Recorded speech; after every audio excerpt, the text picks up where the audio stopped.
Good snap, the hold, the kick is up, the kick is good! Will be a swing by Kramer, kept alive by Jalbert. Lucas with the attack off the side of the block for the kill.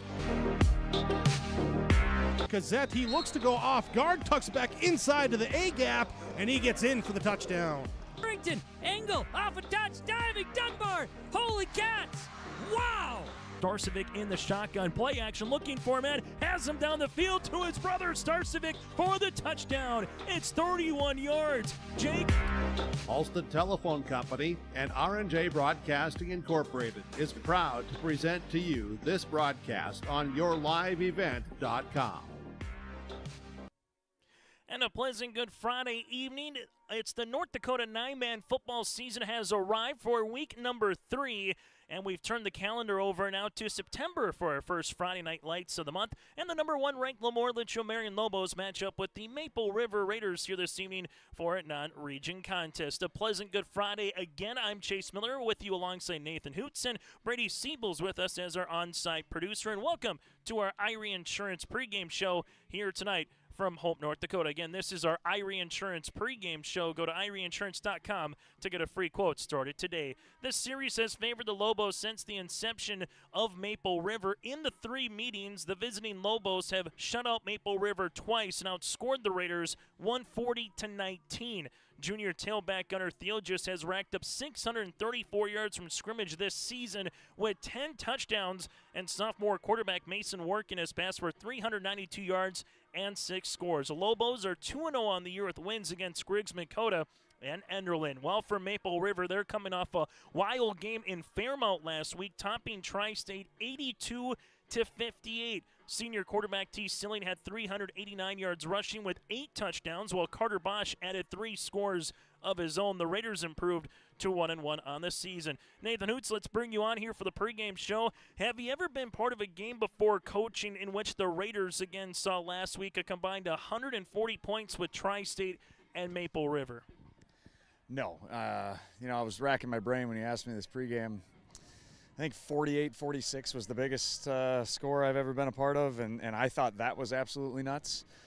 We left that field in Fairmont, ironically, just mentally and physically exhausted from what happened. And that was only 48-46, so I couldn't even imagine what 82-58 felt like for both coaching staffs. I'm guessing whoever calls the defense for both teams probably didn't get a whole lot of sleep that night, that morning, and most of this week. As you take a look at LaMoure-Litchville Marion here, kind of same old adage, and this is a good thing from an Andy Delabar perspective. Number 1 ranked team in the state. A lot of people seen what they did last year with some new faces, making it to the playoffs, making it to the state quarterfinals. Felt like what they had in place this year could be a special team for the Lobos. 2 games in, it kind of has that feeling. So who or what is going to stand out when you look at the Lobos here tonight, Hoots? I think it starts with Gunnar Theolgis.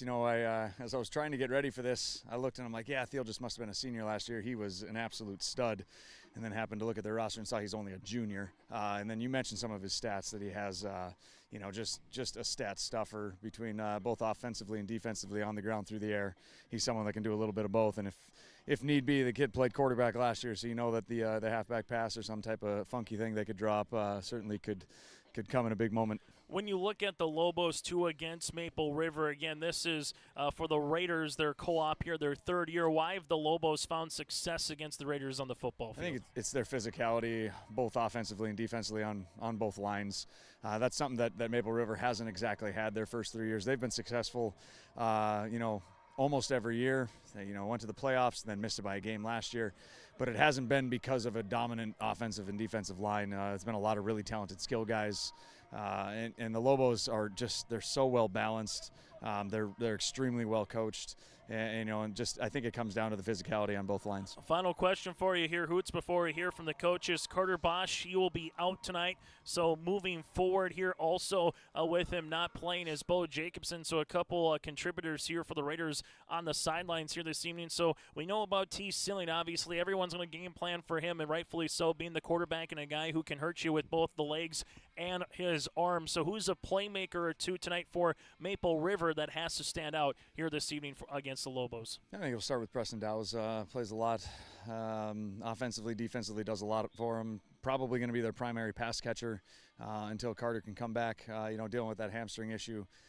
It's odd. You don't play any region games here for a while. You got to make sure that they're healthy for the games that are the most important. You want to win every single game. But grand scheme of things, this does not affect how the playoffs will shake out and where you're going to be seated. So I think just being cautious, make sure that hamstring is all good to go when we get back. Yeah, you mentioned a non-region game for both teams. They get into region play coming up next week, respectively. Thank you very much, Hoot. Still to come on our Irie Insurance pregame show. We'll take a look at games going on across the region, the latest 9-man football polls. We'll hear from Larry Fontaine of the Raiders, but when we return from Hope, we'll be joined by Lobos head coach. That's Andy Delabar. It's the Lobos and the Raiders from Hope tonight on YourLiveEvent.com. Dakota Heritage Bank, serving you with locations across North Dakota and northwestern Minnesota, has a strong background in ag and business lending, but they can also help with any auto, recreational, personal, or home loans, including home equity lines of credit. Dakota Heritage Bank is a family-owned community bank where decisions are made locally. Our friendly staff greets you with a smile, takes the time to get to know you, and can help you with your banking needs. Visit us online, dhbanknd.com. Dakota Heritage Bank, equal housing lender, member FDIC. Homegrown local radio is now worldwide with 24-hour streaming. Download the RJ Radio app to hear local voices from local radio with KRJB, KRJM, and KKCQ 24 hours a day from anywhere. You can listen to your favorite programs like the RJ Family Morning Show, local news, farm markets, music, high school sports, church services, more from anywhere. KRJB, KRJM, and 96.7 KKCQ is streaming on the RJ Radio app. Download it to your device and take us with you wherever you go. I love my decision. I love the smallness of it and how close everyone is. Some of my other friends went to a 4-year school, and I'm going to be done before them, even with 2 degrees and for a lot less money. My name's Casey, and I'm here for my future. First week of college, I can't tell you how many friends I've made. It's a family, you know what I mean? Like, every time I go to a meeting, like, everyone knows my name. They're always kind to me. I love it. I can't explain how much I love it here. My name is Junior, and I'm here for my future. There was an idea to bring together a group of remarkable people. So when they needed us, the call is answered. We need to get the right protection to as many people as we can. We need to protect as many as we can. We will. We don't give up. Get the right protection for your lifestyle. Go to IrieInsurance.com to get a free quote and consultation. Joining us now from LaMoure-Litchville, Marion. He's the head football coach. That is Andy Delabar. Here's the Lobos are off to a 2-0 start on the season. This coach's conversation brought to you in part by Dakota Heritage Bank. Andy, let's just start there.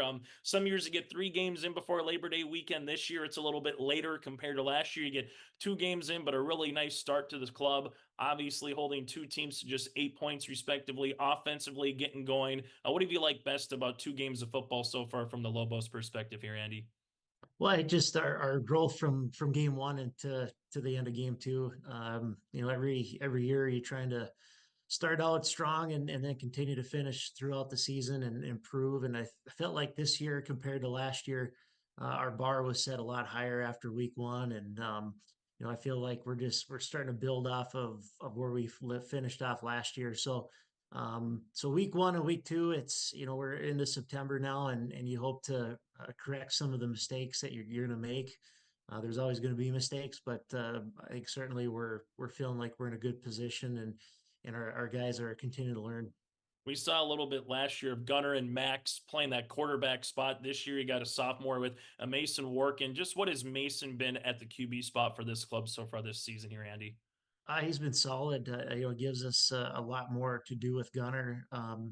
Just not at running back, but at receiver now too. And Mason has a really good arm. I'd say he's probably one of the better arms that we've had here now for a while. And so he's a sophomore. He's learning too. That's the best part. Kind of going back to that first question is seeing him progress from week 1 to week 2 and the decision making that he has. And I think too, coaches just letting him trust his instinct and making a read and making plays, because that's what's going to really make him a better ball player for us, is just feeling comfortable back there, directing that offense and being the athlete that he is.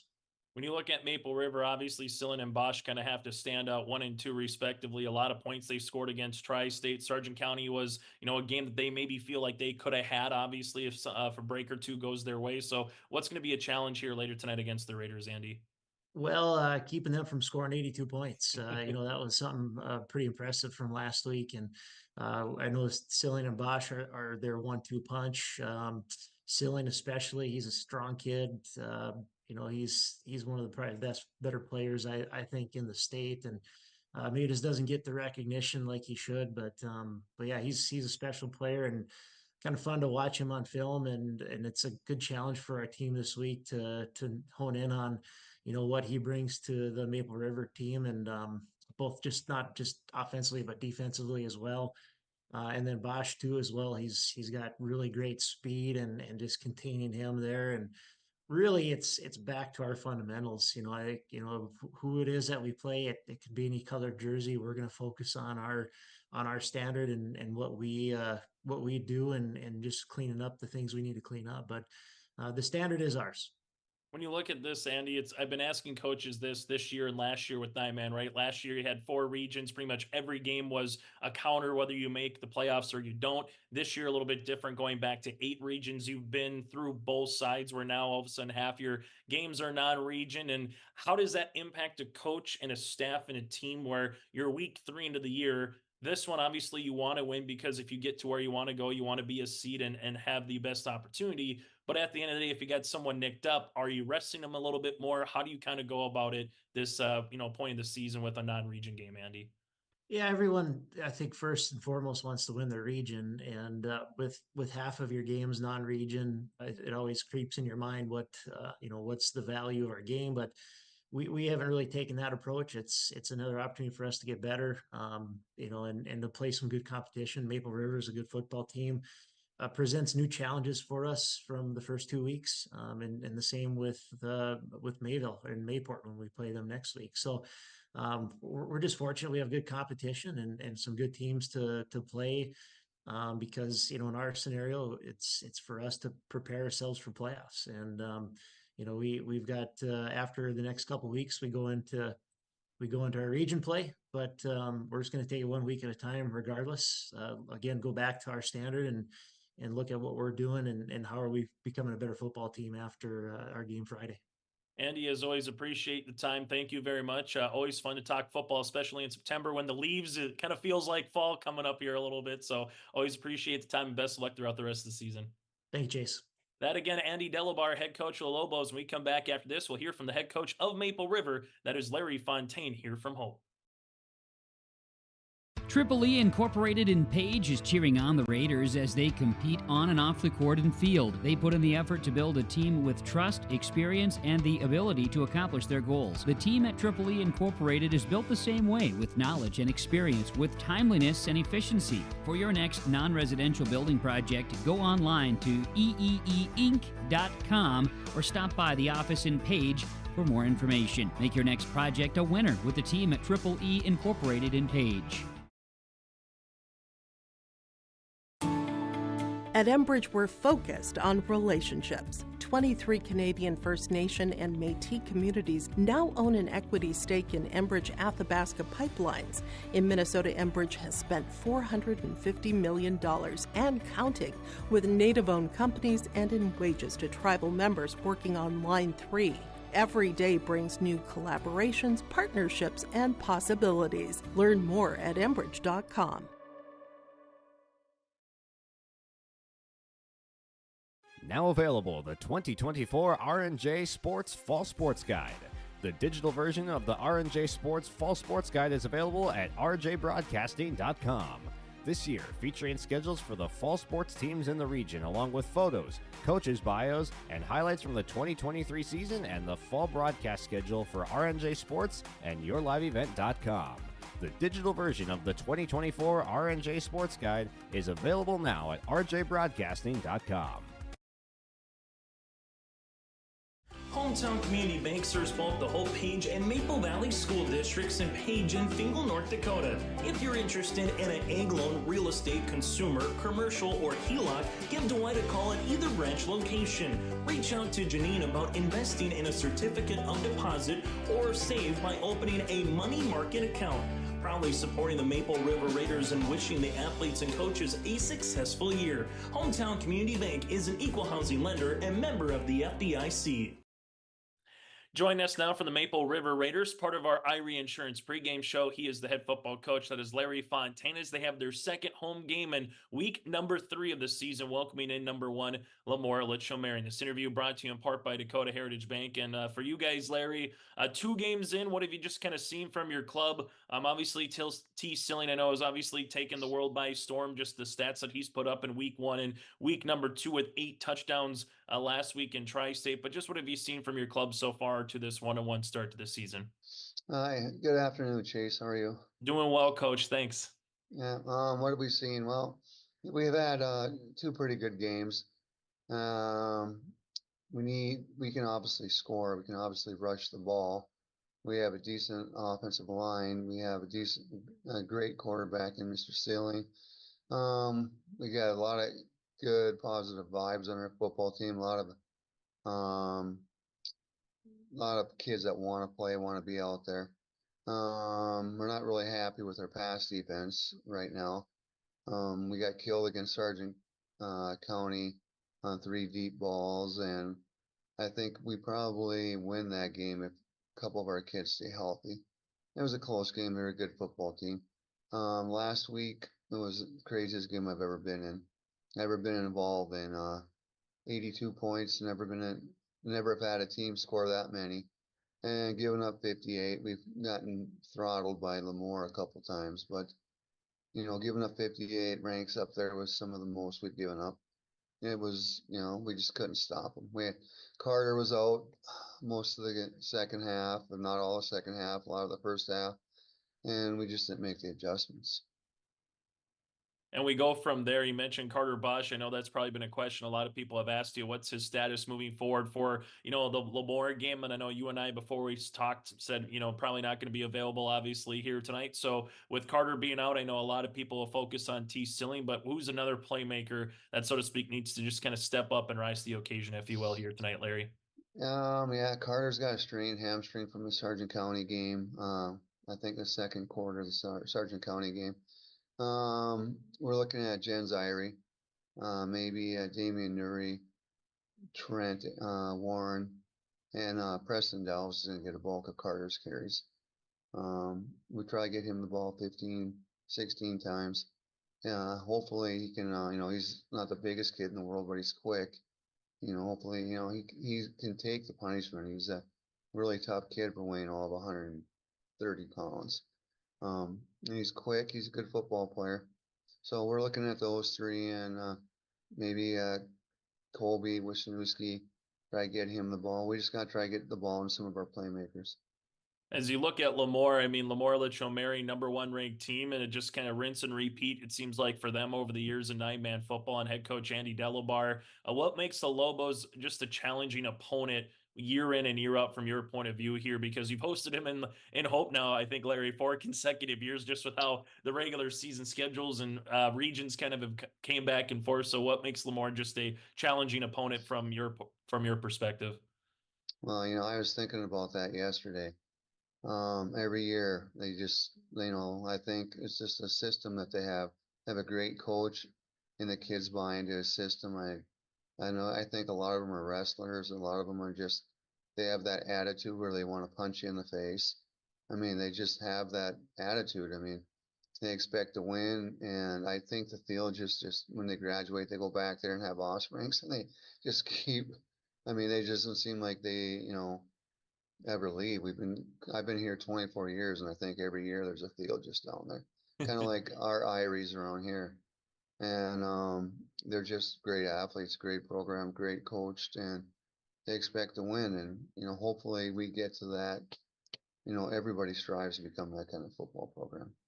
What's the biggest thing you want to see from your club here tonight, Larry? Then you got region football coming up around the corner here. But what's one thing you want to see from your team that, quite frankly, is going up a playoff? What's going to be a playoff caliber team here in LaMoure-Litchville, Marion, as we've seen for the last umpteen seasons here in nine-man football? Well, we just want to play hard. I want my kids to play. They know what they're up against, but we just want to give 100%, just an effort. Always go out and play hard. We preach play hard, can't take a play off. Take a play off, you're going to get hurt. You got to go out there and play your hardest and do your best. And doesn't matter, you got to play them eventually. So it doesn't matter who you're playing. We just look for the effort. If we can get solid effort, we'll be happy. We want to give them a game. We hope we can stay with them and give them a game, and then get through today, and then look at next week. We have Greg's, and week after Mayville, and we get into our regional games, and we want to, just today get through LaMoure, get healthy, and give them a great game. Hey, as always, Coach, thanks so much for your time, Larry. Looking forward to seeing you later tonight on the football field, and best of luck here against the Lobos. Thanks a lot, Chase. We'll see you later tonight. That again, Larry Fontaine, the head coach for Maple River, will continue after this on our Irie Insurance pregame show. Let the geeks at GK Technology help you with your agricultural data. Their agronomists know agriculture. When it comes to creating soils and zone maps to maximize yields in your fields, you can trust the people with decades of experience in site-specific agriculture. Everyone at GK Technology has a background in agriculture, so they know what makes a farm run, and they speak your language. The geeks at GK Technology have a map and an app for that. Every Wednesday night at 7, watch the YourLiveEvent.com Coaches Show presented by the Hillsborough Economic Development Corporation. Stay up to date with the latest goings-on in the region, as we'll hear from area coaches in North Dakota and Minnesota. Plus, we'll highlight area high school seniors and their achievements in the classroom and on the court with our Senior Spotlight. That's the YourLiveEvent.com Coaches Show presented by the Hillsborough Economic Development Corporation, Wednesday nights at 7 on YourLiveEvent.com.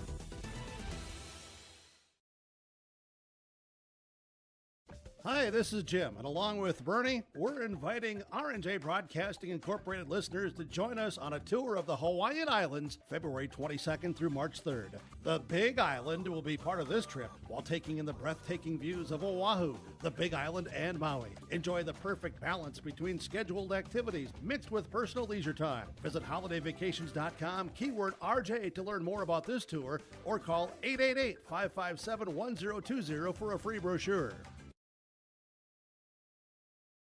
Hope Page Public Schools are committed to the development of all students by providing a high-quality education that is reflective of the strong values in our communities. The staff at Hope Page Public Schools work each day to enable and inspire students to achieve academic excellence and make positive contributions to our world. Learn more about Hope Page Public Schools by visiting hopepage.k12.nd.us. We are Hope Page, and we will change the world. As we continue on our Irie Insurance pregame show here today from Hope, LaMoure-Litchville Marion will receive to open up this contest. The latest nine-man football polls include LaMoure-Litchville Marion at number 1, North Prairie at number 2, West Hope, Newburgh, Glenburn at number 3, South Border 4, and New Rockford, Cheyenne number 5. Number 2 plays 5 tonight in New Rockford, Cheyenne, with North Prairie and New Rockford, Cheyenne, Mayport, CG at Sargent County, Griggs, Dakota at Marion. Those are just a handful of the games here across the state of North Dakota tonight. Hoots, anyone in particular, I guess, kind of stand out to you, or what's the latest in the nine-man football poll, if there's someone that kind of stands out to you across the state? Yeah, I think Griggs and Wyndmere would be a really good matchup. Griggs had a nice win last week against Sargent County, and Wyndmere's traditionally very, very good. Gave Mayville everything they could handle a couple weeks ago. They solidly coached. I think that'd be a really good matchup. Griggs is gigantic and a fun team to watch nine-man football. And this is our Irie Insurance pregame show. Get the insurance protection you want with the customer service that you deserve at Irie Insurance. They cover it all from home, auto, crop, commercial, and benefits insurance. Go to IrieInsurance.com to get a free quote started today. Then we finally take a look ahead here, Hoots. It'll be finally region action for both of these teams moving forward a little bit, even though LaMoure-Litchville Marion will have one non-region game next with Mayport CG. But from there, Tri-State, Hankinson, Warbirds, and the Bulldogs Well, for Maple River, they got Griggs Dakota at Cooperstown at Richland before returning home against the Patriots on the 27th. When you take a look at a couple weeks in as a coach, where do you want to be before you kind of get to that region stretch here, which will determine, again, your seed once you get to the postseason? One word, healthy. That's all that matters. Get through the non-region slate as healthy as you possibly can. Try to work out the kinks, make sure that your offense is humming as best you possibly can. Maybe make a couple tackles tonight to keep the scoreboard not from lighting up like it did last week. But, yeah, health is the most important thing, and then get ready to go next week. The LaMoure-Litchville Marion Lobos averaging 56 points per game defensively, giving up 8 points per game. For the Raiders, averaging 53 a contest, but defensively giving up 47 points per game. Silling, 93 yards on the ground, 493 on the ground with 10 touchdowns. Gunnar Theogis, he's got 482 on the ground with 7 scores. That does it for our pregame show, brought to you in part by Irie Insurance. When we come back after this, it's the starting lineups and the opening kick from Hope. It's the number 1 ranked LaMoure-Litchville Marion Lobos tangling with the Raiders tonight for 9-man football here on your liveevent.com. Farmers, are you expanding, upgrading, or want to automate? Visit with the experienced staff at Hope Electric to learn about the latest electrical systems and the newest technologies that they have developed to make your operation more efficient. Get a custom system in place with features like iPad truck loading and remote view grain storage, touchscreen controls, hazard monitoring systems, and wireless cellular cameras to protect your assets. Hope Electric, serving the agricultural and commercial industry since 1978. Visit hopeelectric.com or call 701-945-2460. Maple Valley Parents is a nonprofit organization whose main purpose is to promote, encourage, and support the Maple Valley students, teachers, and staff. MVP strives to strengthen and enhance the educational and social environment of the Maple Valley School District by providing opportunities for students, teachers, and parents to learn, socialize, communicate, and grow together. MVP Group welcomes anyone to join them in their mission. If you'd like to get involved or see upcoming events, check out the Maple Valley Parents Facebook page. Maple Valley Public School will begin the year with the completion of the building project, which added 14,500 square feet, housing a community fitness center, gymnasium, locker rooms, and a pre-K room. This addition will significantly enhance community opportunities by providing updated equipment and facilities. Maple Valley will also launch the Best in Class for our 4-year-old program this year. The Best in Class program includes curriculum, professional development, and resources to create learning environments for pre-kindergarten students. Honesty, loyalty, integrity. At Bank North, we've remained true to these values for generations. They shape the way we do business, work with customers, and support our communities. We've been here for more than a century, helping people grow farms and businesses, finance homes, and pursue their dreams. It's values-based banking, and it's all about working together to strengthen the common threads that bind us together. Bank North, always true. As we come back here to Hope, the LaMoure-Litchville Marion Lobos with that cannon of the Napoleon-style cannon again in the 1800s, slowly making its way across the football field from the east to the west. You can smell it here tonight in Hope. The Lobos in their road whites with the black pants, the black helmet with the Lobo on either side with the black numerals here today. Head coach by Andy Delabar. Again, 56 points per game defensively, giving up 8 points per contest, 483 yards per game, 201 through the air and 282 on the ground. For LaMoure-Litchville Marion, they'll go like this. The guys up front is going to be Preston Arndt, Gavin Christensen, and Tucker Jones here. That's a sophomore, junior, and a junior. Tight ends, Brian Carlgard and Owen Lesko, both are seniors. Lesko, 5 receptions for 122 yards and 2 scores. Wide receiver of Kobe Theogis, Cale Hebel, the fullback, a senior. Then you have Gunnar Theogis, the junior tailback, and Mason Workin, the sophomore quarterback. Head coach again for the Lobos is Andy Delabar. And that smoke now makes its way towards the Maple River Raiders side of things, where they're in their blue uniforms here tonight. The white numerals and lettering with the Raiders across the front with the white helmets, with a Raider and then a numeral on either side. Maple River, head coach by Larry Fontaine. 3rd year for the co-op here for the Hope Page and the Maple Valley School Districts. for the Maple River Raiders, they'll roll like this here when it comes to their starting lineup. Brennan Anderson, a junior linebacker here at 5'9" at 165 pounds. You also have from there Preston Dowse. Dowse, the junior, 6 foot at 145. T. Silling, they're going to move him around throughout the majority of this game. Silling, the 6'3" senior at 200. Frank Martin, the linebacker spot here, a senior as well, a senior at 160. Trent Warren, the sophomore, at 5'8". From there, you also have Kobe Wisniewski, the 6-foot junior, at 150 pounds. And as well for the Raiders, Owen Tickey, the sophomore. Owen Tickey going to get in the starting lineup here tonight. And they also have on the front side Dylan Zahn, the senior defensive tackle, here this evening. That's to take a look at your starting lineup. When we come back after this, it's the opening kick and hope between the Lobos and the Raiders. It's game number 3 of the season for Maple River, game number 3 of the season for LaMoure-Litchville Marion as well. Chase Miller, Nathan Hoots, and Brady Siebels back after this with the opening kick between the Lobos and the Raiders on your liveevent.com. North Star Ag is your premier full-service short-line machinery dealer. Whether it's equipment sales, parts, or service, North Star Ag carries a full range of equipment from leading brands such as Meridian, Brandt, and Salford Valmar. The North Star team is here to help you year-round. Learn more at northstar-ag.com. That's northstar-ag.com. Or visit them at their Tower City facility. North Star Ag, committed to quality, committed to you. In Hope, North Dakota, we aren't just a town, we're a community, one that you can be proud of, where you and your family can grow. With available jobs, affordable housing, a golf course and pool, the Sportsman Club, and great educational opportunities. There hasn't been a better time to join the Hope community, ideally located between Fargo, Grand Forks, and Jamestown. For more information, go to www.hopend.com. Live, work, and play in Hope, North Dakota. High school football tonight. The Maple River Raiders will kick this thing off. The LaMoure-Litchville Marion Lobos are set to receive just after the 7 o'clock hour here. Compared to a couple weeks ago, a lot nicer, cooler conditions here, Hoots. This is about as best as you can possibly get. Not too much wind here tonight. It's a picture-perfect kind of Friday night lights for football. Yeah, finally starting to feel like fall. I think I'm going to see some hats and gloves here in the second half. If the wind picks up even a little bit, it might cool off in a hurry.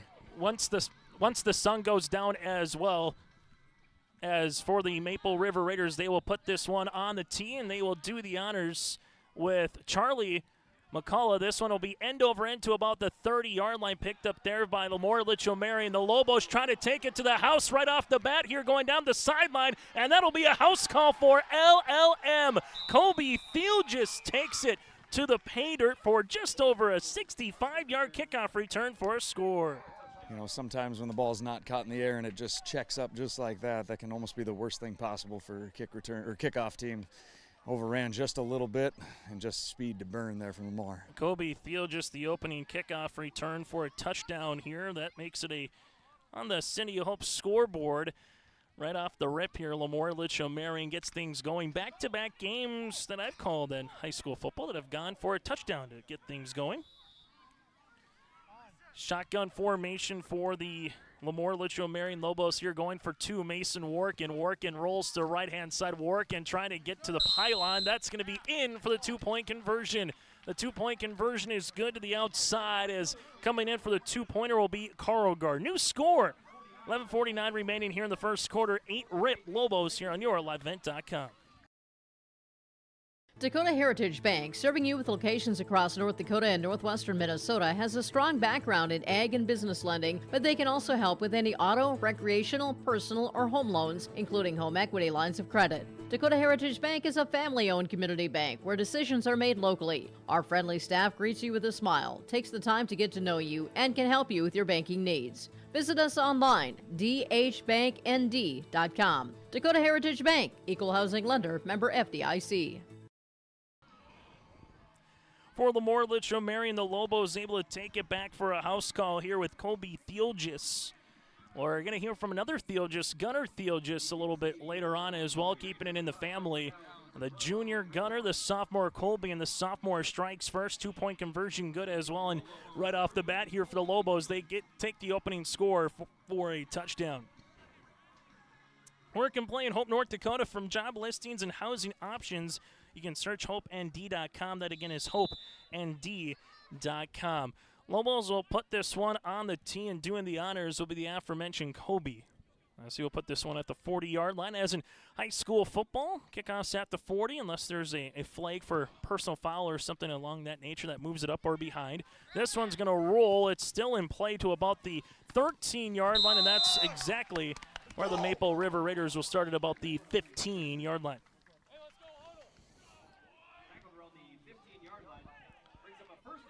So Maple River will start at their own 15-yard line with the football here. And this is one of those games, Hoots, the old tortoise and the hare. And you have the hare in terms of the Lobos, and I think if you're Maple River, the slower this game, the better it is. You'll take 3-5 yards trying to matriculate the football down the field. But as we saw the Lobos, they have capability to really do something, and we saw that on the special teams game already. As Silling will come out in a shotgun formation here. Again, no Carter Bosch in the lineup here tonight. So Silling trips up in the backfield, loses the football, but that was on the turf. This will go all the way back to about the 12, and it'll be a loss of 3. Yeah, good coverage there. LaMoure plays kind of a funky defense. You can call it a two-man line if you want. They usually put two studs right in the middle and, probably lined up over both guards. They're really, really salty right up the middle of the field. And then they play those two wide defensive ends. They got two jobs. They got to make sure that nobody gets outside of them. They're in contain, but they also have flats. Play a lot of cover 3. Both of those ends got flats, and then those two middle backers got the hook curl areas. They do a tremendous job spacing. Second down upcoming here in 13 for Maple River. Motion man is Dow's going across the formation. T. Silling keeps it. Good pursuit, but there's one missed tackle, but you're not going to say multiple missed tackles with an Andy Delabar squad coming into a little bit of a pop there as Hebel Karlgaard was around him as well. We're going to say this name tonight, Owen Lesko, a ton here for the Lobos. Yeah, he's an absolute stud out there. And, they just do such a good job. You can just see their first couple of steps. They are so sound exactly. They know exactly what worked last week for Maple River. They are not going to allow T to get outside and to run around, and they're going to throw multiple bodies at him. If anybody's going to beat White tonight, it's going to be someone other than number 9. Under 10:30 left to play in the opening quarter without having Carter Bosch, who's also another home run threat. That's the question tonight for Maple River. Who can be someone with T. Silling to try to make some big-time plays? Anderson in the backfield here with Silling. Shotgun. Silling rolls near sideline. Pops, fires, throws. This one is going to be incomplete. Looking for the intended receiver there with Colby Wisniewski. Good coverage on the play here for the Lobos in the back end of Colby Theologist and Gunnar Theologist, and it'll bring up a 4th down here for the Raiders. Not a whole lot of time there. Good defensive line pressure from LaMoure. They showed blitz. I don't know if they brought more than 3, but that's the advantage that you have. When you only have 2 down linemen, you can bring a guy from pretty much anywhere and cause some chaos. Preston Dow stands back nearly on his goal line here. Well, back for the Lobos at the own 40-yard line. This one will be with Gunnar Theologist. That'll be at the Raiders' 30-yard line, excuse me. Clean snap, right-footed kick. Theologist, Gunnar will pick it up at the 39-yard line to the 30. Gunnar gets to the 20-yard line, makes a man miss to the 15 to the 10, and Theologist gets popped out of bounds. It'll be 1st and goal for the Lobos at the Raiders' 8-yard line. That was a good snap and a good kick. Unfortunately, when you got to kind of rush it to make sure that you don't get a block this far back in your own end zone.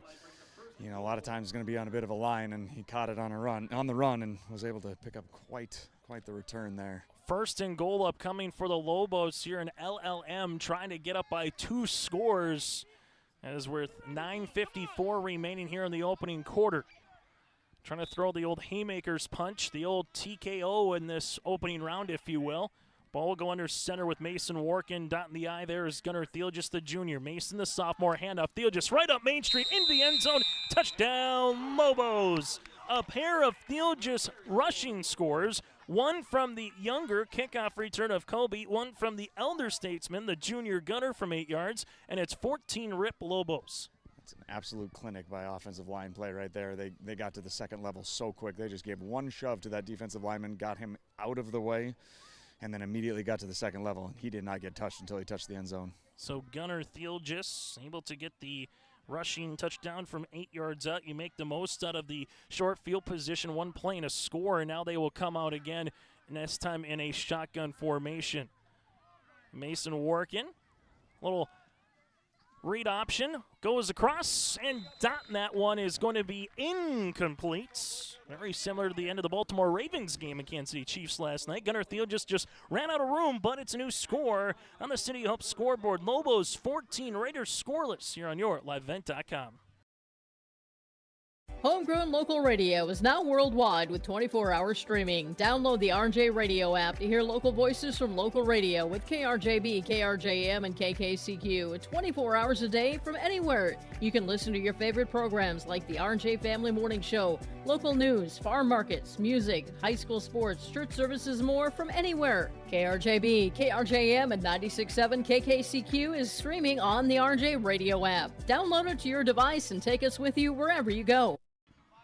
LLM with a 14-0 lead over the Maple River Raiders here in high school football tonight on yourliveevent.com. Chase Miller, Nathan Hoots with you. Behind the scenes, the puppet master here tonight. He is Brady Siebels. Will be joining the fray a little bit more throughout the course of the season. He's ready for wrestling as well here a little bit later on. Speaking of wrestling, Hoots, you would talk about the first period, and all of a sudden, boom, you're down on the mat trying to not get pinned, and that's kind of what the Lobos are doing right now. They got the high variety, if you will, quick move, quick action, and all of a sudden you find yourself in a half Nelson and you're not trying to get out of it. That's kind of what the Lobos have done so far here.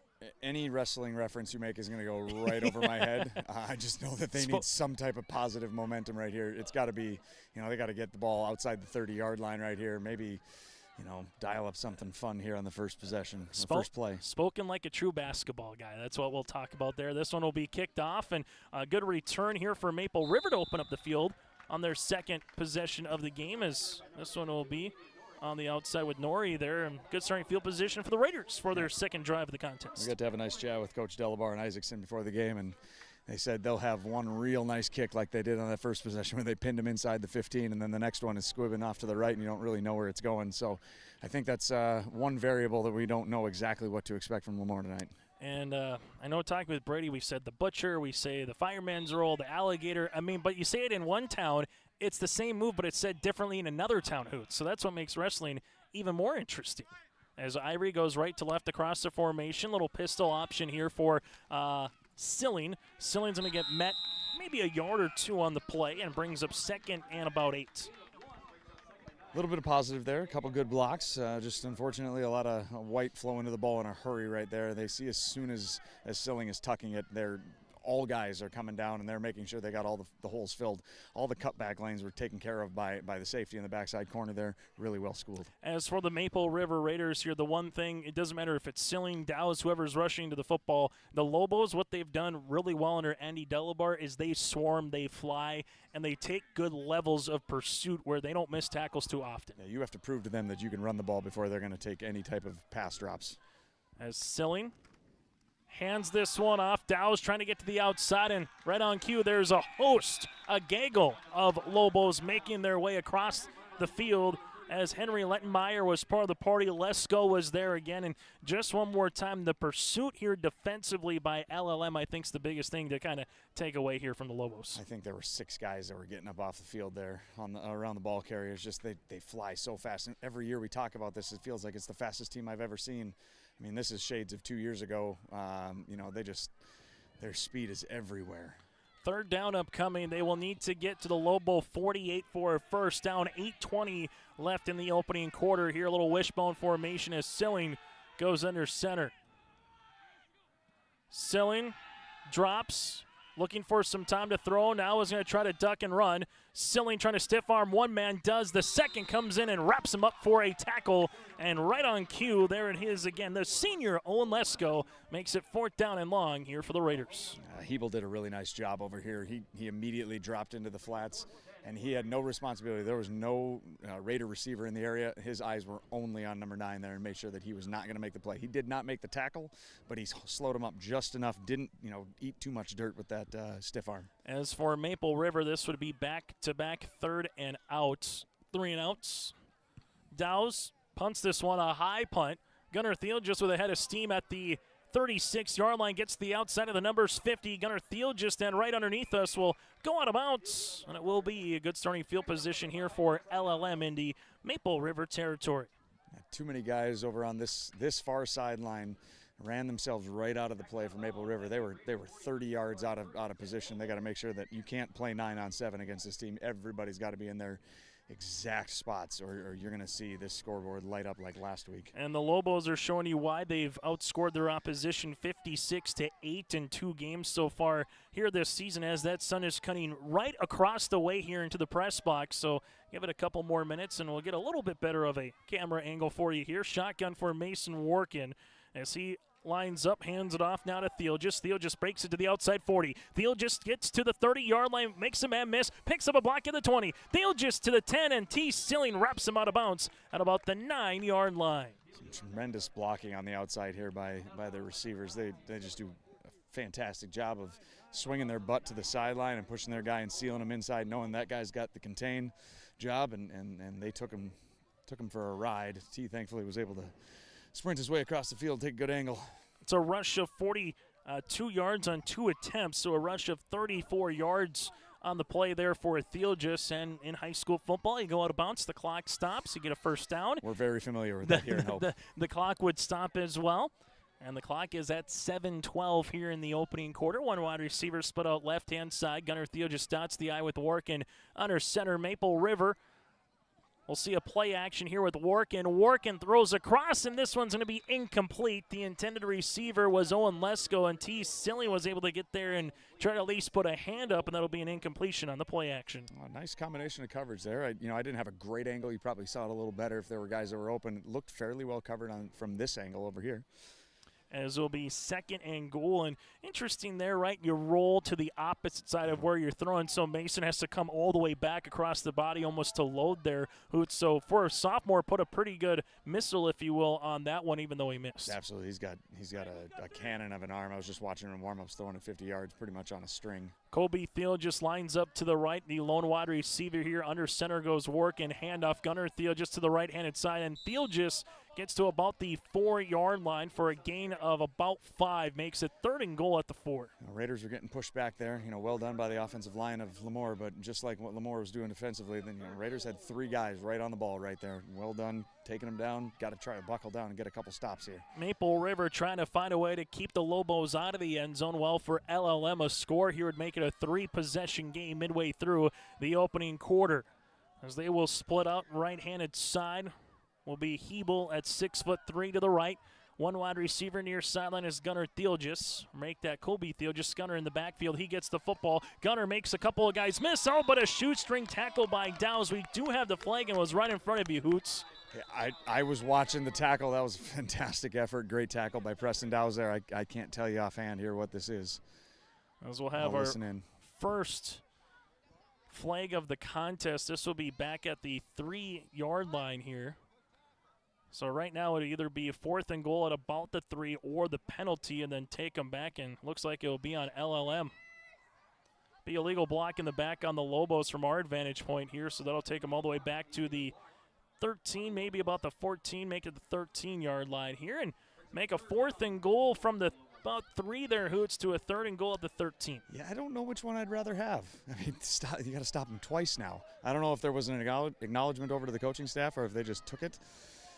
I almost take my chances having to stop them once. Twins both split out left and right. The Lobos go across the field here with Mason Workin in the shotgun. Workin fires down the middle. Oh, it's picked off by Maple River, as this one is going to be picked by Anderson, and Anderson steps out of bounds. I just don't think Mason Workin saw Brennan Anderson at 5'9" across the middle, because Workin stepped up, then it goes right into the midst of Anderson for the pick, and the Maple River Raiders cause the first turnover of the contest. Chase, that's why I'm on the sideline working with you, no offense, rather than calling plays, coaching anymore. Apparently that was the right thing to do. Good work. What'd you see there from Brennan? Was it man? Was it zone? I just don't think Mason saw where Brennan was on the field. Larry Fontaine's coaching, you know what it was. Man, pressure defense across the way. as this will be the third possession of the game with 6:04 remaining here in the opening quarter. Raiders get the stop. Now can they muster something good offensively with a back-to-back 3-and-outs? Motion man will be Anderson. Pitch play will be to Dowse. Dowse trying to make a cutback across and coming down for a tackle for a loss in pursuit is the backside linebacker with Hebel, the 6'3 senior. Something you're going to learn in a hurry, running the ball. And, Preston hasn't played a whole lot of running back. It's been primarily tight end, a little slot receiver for him. You cannot cut back against this team. You have to take what you get, put your foot in the ground. You got to be a one-cut runner, put your foot in the ground, get as much as you possibly can. It might be a 1-yard loss, but cutting it back is going to turn it into a 5 and even a 6-yard loss here. And the one thing with the Lobos, here's what Maple River has seen a lot during their tenure. It's been 2nd and long and 3 and long against this defense. And against the Lobos, Hoots, that is a distance. You have to play ahead of the chains, as we like to say as an offensive coach. And there's not many plays in the playbook for this situation. It's power pass here. As Silling goes under center, a little play action. Silling rolling, getting pursued. Silling fires. That one's going to be incomplete. The intended receiver was Dowse, makes Silling now 0 for 2. So far in 3 meetings, it's been LLM outscoring the Maple River Raiders 140-19. Last year on October the 6th, 46-19 was the final here in Hope.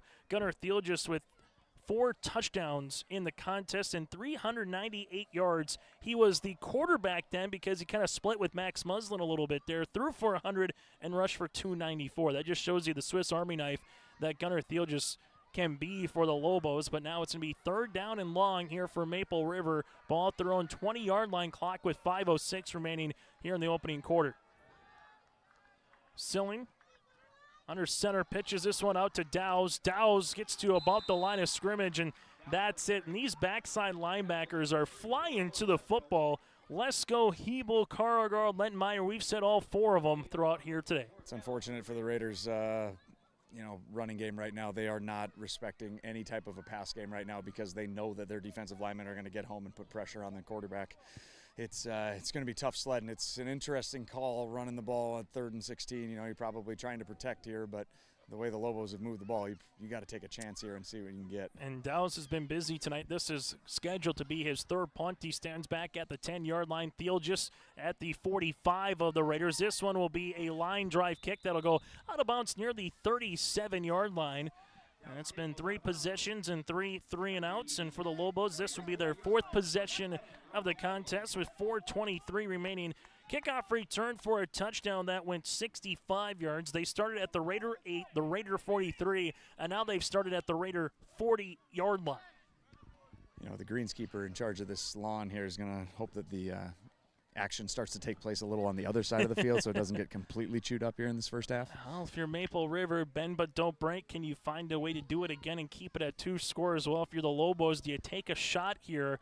Martin will play the outside receiver of Thielges. That's Kobe. Gunner again down the eye with Workin under center.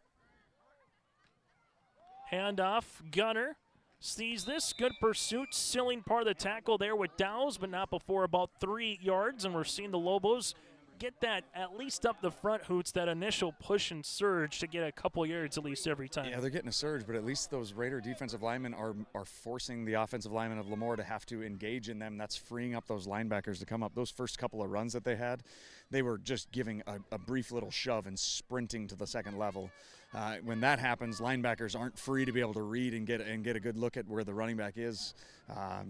It's going to be really important these D linemen at least engage these linemen from LaMoure. 2nd and 7, 1 wide receiver split out either side. In the gun here is Mason Workin.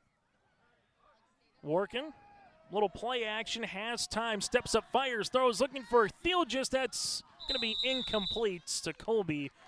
Good pressure defense there for Preston Dowse, kind of going step for step. Yes, there was a little bit of Colby getting out in front of him, but good job on the outside there from Yeah, it would have taken a perfect throw to beat him there. There was a lot more space on LaMoure's sideline with their guy that they were running that streak with. The corner from Maple River was beat by 3 or 4 yards. If he would have, maybe he's just more comfortable throwing to his right. It's kind of been that way here. The only time he's thrown to his left is when he rolled to his left. 3:30 remaining here in the opening quarter. High school football on yourliveevent.com, and a game that started just after 7 o'clock here tonight. One wide receiver split to the right. Twins near sideline. Maple River, 6 men in the box as Workin will have a chance to throw. Workin going for a post pattern. Has Thiel just caught at the 5. End zone. Touchdown. LLM. It's 37 yards. Workin to Gunnar Thiel just for the score. I think Coach Isaacson, who calls the plays for LaMoure, might have seen the same thing that I did, where that guy got beat on the play before, went right back to him this time instead of running that, go route up the sideline, ran a simple post, and he was 5 yards clear of the nearest Raider defender. That is going 61 seconds, and they're able to go the 40 yards for the score with 3:22 remaining here in this opening quarter. LLM with the touchdown. We'll see the 2-point conversion upcoming.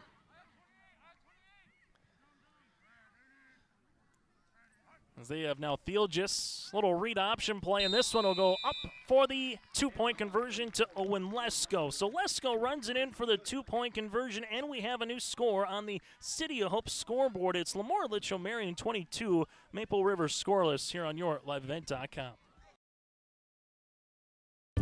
I love my decision. I love the smallness of it and how close everyone is. Some of my other friends went to a 4-year school, and I'm going to be done before them, even with 2 degrees and for a lot less money. My name's Casey, and I'm here for my future.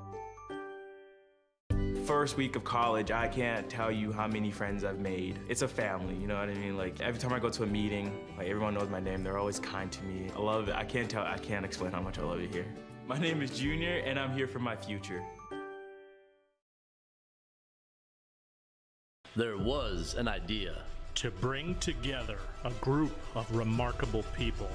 So when they needed us, the call is answered. We need to get the right protection to as many people as we can. We need to protect as many as we can. We will. We don't give up. Get the right protection for your lifestyle. Go to IRIinsurance.com to get a free quote and consultation. High school football on yourliveevent.com. So far, 4 possessions for the Lobos, 3 touchdowns and a pick. 3 possessions so far for the Raiders, 3 3-and-outs and 3 punts. That's been the difference so far. And Hoots, how much does an opening kickoff return just catapult you, no matter who you're playing, and what we saw earlier here with Kobe Thielgis? It jump-starts the entire sideline. You get so hyped before the game, and then there's a little bit, you don't want to call it letdown, but a little bit of a lull when you go through the anthem. You get hyped back up for those starting lineups, and then boom, you hit them with that. It's impressive. Dowse will take it at the 25-yard line, gets the 30, Dowse the 35 before he's met up there. And the 4th possession of the game for the Raiders will be right in front of us here in the press box about the 36-yard line. So what does Maple River have to try to do to get something going against this Lobos defense? They got to take a shot. They got to try to stretch this team, this defense vertically. So far, everything's kind of been flood-related. A guy going into the flats and then one guy running some type of a deep route on the right side. They're not even looking that way right now. They got to try to stretch someone vertically, give them a little bit of a different look here with, that guy's going off the field. So 2-by-1, a little bit of a different look for the Raiders. Is shotgun formation again for Silling. Anderson lines up in the backfield with him. Silling moving the pocket, left-handed side, steps up. Silling looking for a man. Now it's just backyard football. Silling looking for a block, gets one. Silling to the 25, steps up, fires, throws. This one caught by Dowse on a bullet. Dowse into Lobo territory. You make something out of nothing, and Dowse gets to the 42-yard line. That's exactly the shot in the arm the Raiders needed right there. A lot of good initial blocking by the offensive lineman. Good pursuit once again by LaMoure. I was telling you the cutback's usually not there, but I think when Silling turned his head, he saw that D lineman was down on the ground, was able to get around him and create something with his feet. Brennan Anderson able just to get in front of enough the defensive end there for the Lobos as Silling was coming back. That allowed Silling to kind of step up and really rifle that one down the field. This was usually when I called plays with some type of a funky something play here. Something that you haven't shown on film yet. Maybe it's a reverse pass of some sort, something different. This is a little bit different look here. Maybe you can run something that'll get some yardage. A bunch formation here for the Raiders. Silling little option play, speed option. He will keep this one and get to past the 40 to about the 39-yard line for a gain of 3. on the play. LaMoure presents such difficulty because those outside defensive ends or linebackers, whatever you want to call them, they have the flats and they have contains. You got to try to find a play that seals that outside backer to the outside, and then you got to find that crease. But those inside backers usually are such good tacklers. If you can somehow get a lineman to that inside backer on the play side, you can get something against this team. It's just they flow so well. Second down, best field position of the game here for the Raiders at the Lobo 39-yard line here for their fourth possession of the game. Clock under 2 minutes here in the quarter. Jens Irie, motion man right to left. Silling, QB keeper yet again. Silling looks for a little bit of a crease, gets the 35, shakes his way past the 30, and gets taken down for a nice rush there by Silling deep into the Lobos territory of the 28. I think they're starting to find a little bit more flow here offensively. They're kind of going student body right and left and just trying to outnumber the Lobos as best they possibly can. Leave guys on the right-hand side of the field. You're not going to have anything to do with this play. We're going to run away from you and try to run behind a lot of bodies. Gabe Burnson with a real good block on that play. Jonah Thompson gets the play call from Coach Larry Fontaine as they break the huddle here with T. Silling. 1:25 remaining here in the opening quarter on the City of Hope scoreboard. Maple River trying to find their way to get to the red zone and possibly the end zone here on the drive.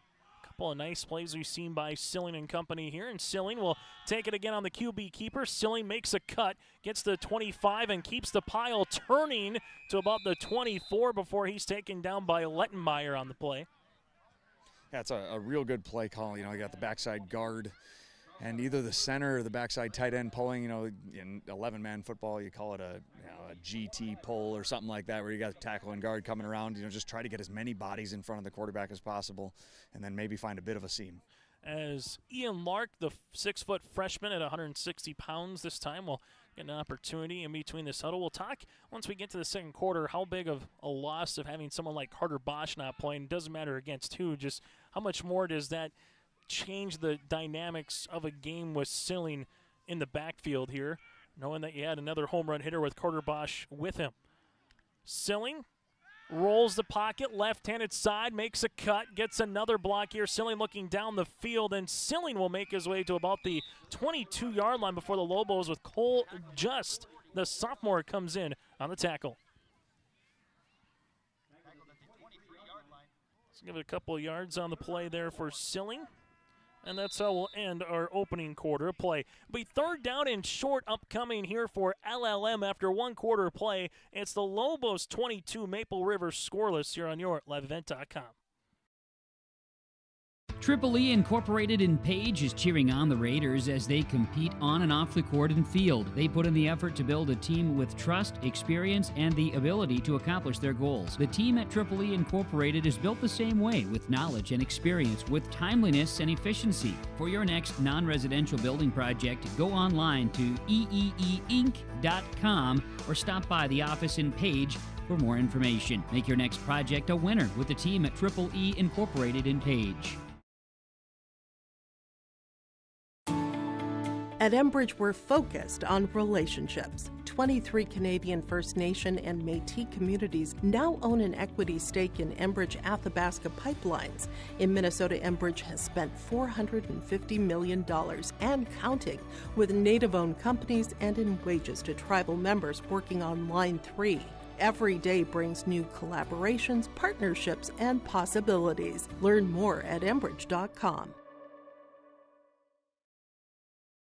Coming up at the half, we'll go over our out-of-town scoreboard across the way. Busy night for high school football on yourliveevent.com. Mayport CG at Sargent County. Lisbon at Kindred in 11A. Northern Cass at Central Cass also in 11A. The Burros on homecoming night hosting the Thompson Tommies. Yes, it's homecoming already. Then you got Bagley, Edelborp West, and Monoman Waban at Polk County West and Climax Fisher. Going back to what we were saying, Chase Miller, Nathan Hoots, and also Brady Siebel's with us here. When you have someone like Carter Bosch not in, Hoots, how does that change the complexion of the game in terms of offense for Maple River? Who stretches the field vertically is the question. He can do that in the run game and in the passing game. You can line him up wide, and all of a sudden you got to shade that safety over to his side. If he's in the backfield, you got to make sure that whoever has contain is wider than they typically are. He provides that secondary element to what T provides to this team. Third down upcoming here. Obviously in 9-man football, as we've said for many a years, it's 4-down territory unless you somehow got a kicker who can kick it from 40. Shotgun, Silling has time. Silling with the throw across, and that's going to be batted down. Looking for Dowse coming across the field and putting the right mid up there for LLM is Hebel. That was a real good play. If you just a hair higher, you're probably able to thread that needle and get that first down. But just good defensive pressure with only bringing 2 guys. That's tough. They're able to drop 7. That you don't say that very often in 9-man football where you're dropping 7 guys into coverage. But I think of those 7 guys, I bet about 6 of them had their eyes on one player. And that's the cat and mouse game. Sure, you can rush, but with Silling, you almost want to contain and keep them in that pocket, Hoots. That's exactly right. Just don't let them break any big ones. As Maple River needs to get to the 18, they're at about the 22.5, so it's about 4.5 yards. They roll the pocket near sideline. Silling looking for a cutback, trying to break a tackle, and he's taken up and he's taken down low. 34 and 44. That's Owen Lesko, and also coming in there is Tucker Jones, as that'll be a turnover on downs. Just no Raider receiver able to create any space there and find an opening, sit down against the zone or beat their guy one-on-one. And unfortunately, the defensive linemen for the Lobos are kind of whooping right now. This will be the worst starting field position and the first time that LLM has started in their own territory. That's how the game has gone so far. For those of you that are just joining us, a kickoff return for a touchdown by Colby Theelgis from 65 yards right out of the chute, and the Lobos have yet to look back ever since. One wide receiver left-hand side. We'll see what the Raiders do. Maybe bring some pressure here with Mason Workin back under center. Gunnar Theelgis gets it, bounces out to left-hand side. Gunnar Theelgis gets the number, spins his way to the 35-yard line. A flag comes out at the 42, but not before Theelgis gets about a first down. Is that an interesting spot for a flag on a run play this way? All you have coming across was the tight end in Carl Garden. Maybe there's just an inadvertent hands to face. We have seen one block in the back so far here tonight. Do you know which official threw the flag? The one picking it up, Hoots, but I'm not 100% sure. Okay. As we'll have a holding upcoming here. And this will go on the aforementioned Carl Guard. So Carl Guard will get called for the hold. So then you'll go from the 31 and mark it back from the spot of the foul. So when you're keeping stats, Hoots, do you give 10 yards to Theelgis there, then take the 10 yards with the flag? How did you keep the stats when you were head coach?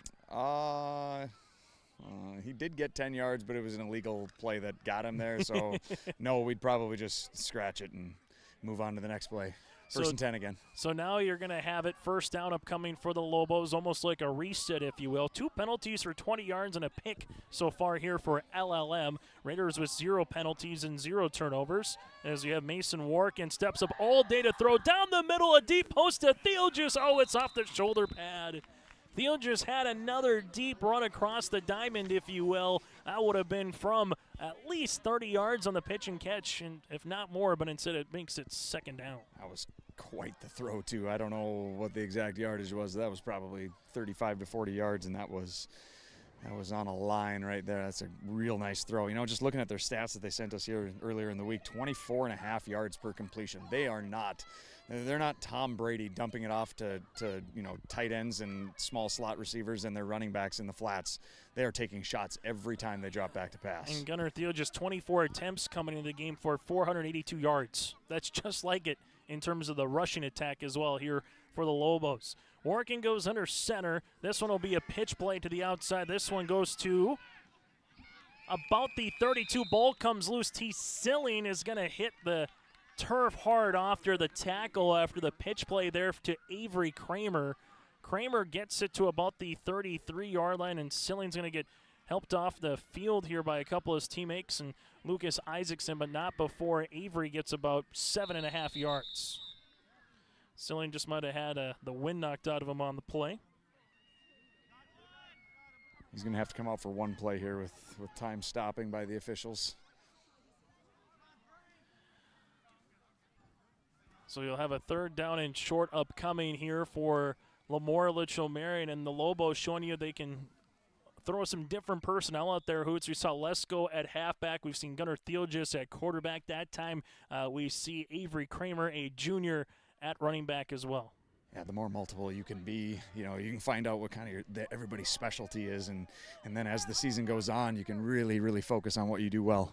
Third down upcoming. Lobos just need about 2.5, and they're going to get it and some here as Thiel just does get met past the line to gain for a couple of yards.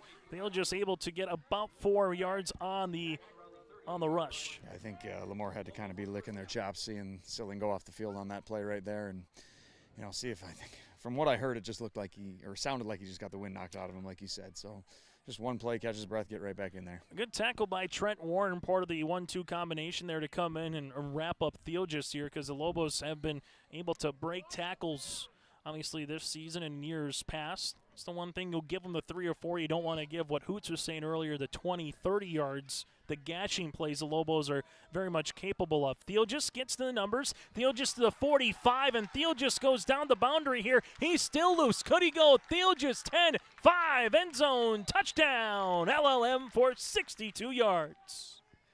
And just another thing that they can throw in there. They did a real nice job. They ran it earlier, but that read, they freeze that defensive end to not have to give up that quarterback run and gave it off to a big-time playmaker with some serious speed. Gunnar Thiel just with a 62-yard rushing touchdown. That's his second score of the game. 6 carries now for 116 yards, and finishing it off with a pancake there was Hebel on the near sideline, which was able to spring Thiel just for that big rushing score, and this to try to make it a 30-0 game with 10:06 remaining here in the opening half.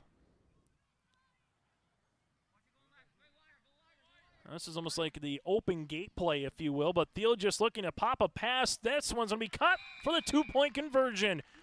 2-point conversion to Lesko, and we got a new score. It's 30-0, Lobos out in front.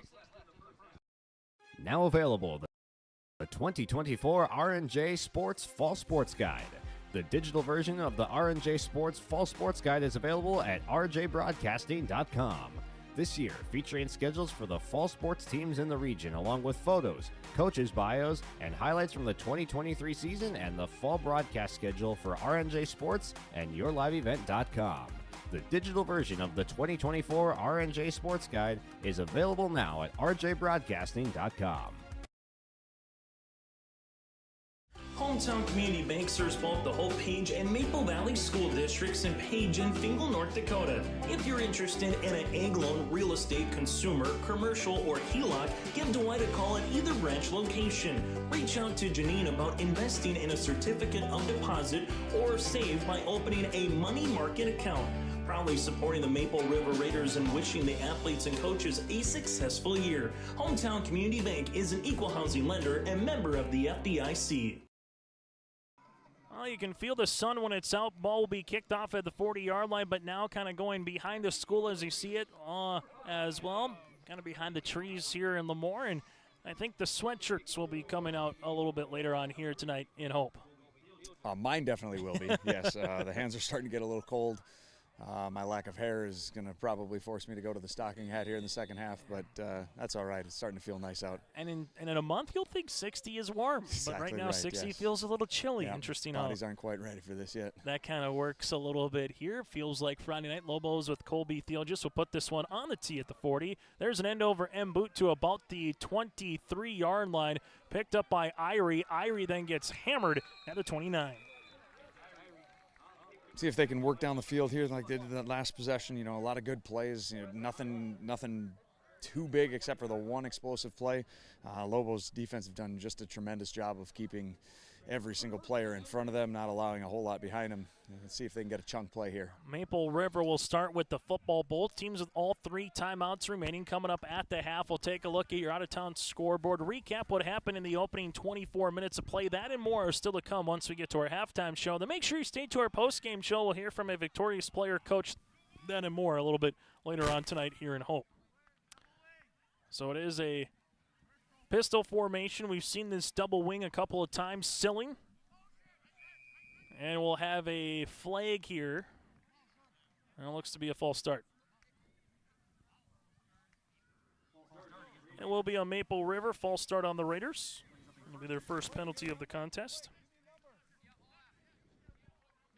Yeah, did you see an offensive lineman jump? I had a bad angle. I did not from where I'm at because I also have an interesting angle in the press box here as this one kind of jets out. Did not see it from my side, but regardless, again, even if you just sneeze as a false start, so that makes it now 1st and 15 upcoming here, as Alex Hoffman helping us in the booth saying it was Dylan Zahn there, so the center that caught the center on the play. Right, gotcha. That was the D tackle jumped, so that would make sense. Good job, Hoffman. So the center here for the Maple River Raiders, same formation.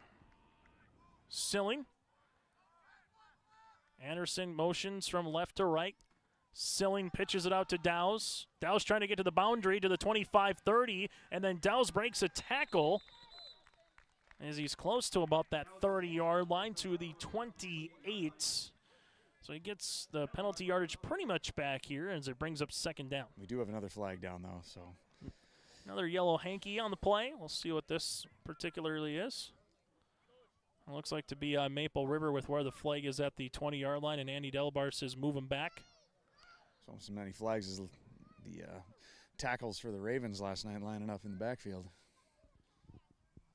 As there will be that hold, and they will move it back. And you had game number 1 of the NFL tonight. You have the Packers and the Eagles down in Brazil. The Vikings go up against the Giants on Sunday. The Lions, how about this? Sunday night football for the Motor City Kitties. We have a misadministration of where it should be. You can't go any farther back than 10 yards. Again, you got to go from the spot, and that was the question. No, you go from the previous spot. You can't lose more than 10 yards on a holding call. Correct. But I think they were trying to figure out where the spot was, okay, right? Okay. Yep, I think we're. So you go from the 5 yards, which would have been the 29 to the 24. Okay. You go from the 24 to the 14. Yep. So unless it was down the field, then you could spot it from there, but they will mark it from the line. And now 1st and about the City of Hope coming up here for Maple River as they will handle it. Maple River just not able to get much on the outside, and really good pursuit by Hebel wearing number 28. We've seen Hebel just kind of fly all over this football field. He is an absolutely tremendous player, but you can say that about all 9 guys in white on the defensive side of the ball right now. You got to start having a conversation here as coaches. How many hits are you going to allow your quarterback to take here in the second half, or second quarter, moving into the second half? Start spreading the ball around, get touches to other guys. There's just too many eyeballs on 9 right now. They will need to get to their own 39-yard line for the first here for the Raiders. 9:15 and counting here in this opening half. Maple River will handle the football as they're all getting set and ready to go. The Lobos pretty much line up a man right over the football. They got 4 down linemen here, but it's really 2 down linemen with a couple outside linebackers that almost look like defensive end spot. That one, is it going to be a fumble or was it a forward pass? They're saying it's going to be a lateral fumble recovered by the Lobos, and that's the first turnover of the game here for Maple River. Yeah, big-time missed block on the outside led to an early pitch, unfortunately, for the Raiders. It wasn't forced. It was the right read, but when you have to make that decision that quickly in practice all week, you've probably had 1 second longer than you had right there, and just a little bit rushed from everybody across the board. Ball will be in the 10-yard line, so a 1st and goal opportunity upcoming for LaMoure-Litchville Marion, and that's in the play column. Hoots, what do you got for 2nd and a country mile, right? Screen. I haven't seen a screen yet from them this year. That'd be a really nice wrinkle to throw in. Just try to take advantage of how much pressure those defensive linemen are getting. As the Lobos will come out here, 1 wide receiver, both left and right. Shotgun formation with Hebel standing to his right-handed side. Warkin has some time, pocket collapses, now has to roll left-handed side across the body, caught by Fieldgis into the end zone, 10 yards for the score. That'll be Colby Fieldgis with the pitch and catch from Warkin. It's 36-0 in favor of the Lobos. Yeah, it'd be interesting to find out how the Raiders D-backs are schooled on, if you see the quarterback lead the pocket, do you leave your man to come and control the quarterback run with the safety? Hopefully taking over your man. Kind of got the DB over on this side in no man's land. As soon as the quarterback left the pocket, he left his man. And then as soon as the quarterback identified that, they just found him wide open. As they cash in on the fumble for the 10 yards, as they will come out for the point after attempt. This one is not going to be able to go over the line there by Colby Fieldgis. And with 8:46 remaining here in the opening half, it's the Lobos up by 36 on your LiveVent.com. Let the geeks at GK Technology help you with your agricultural data. Their agronomists know agriculture. When it comes to creating soils and zone maps to maximize yields in your fields, you can trust the people with decades of experience in site-specific agriculture. Everyone at GK Technology has a background in agriculture. so they know what makes a farm run, and they speak your language. The geeks at GK Technology have a map and an app for that. Every Wednesday night at 7, watch the YourLiveEvent.com Coaches Show, presented by the Hillsborough Economic Development Corporation. Stay up to date with the latest goings-on in the region, as we'll hear from area coaches in North Dakota and Minnesota.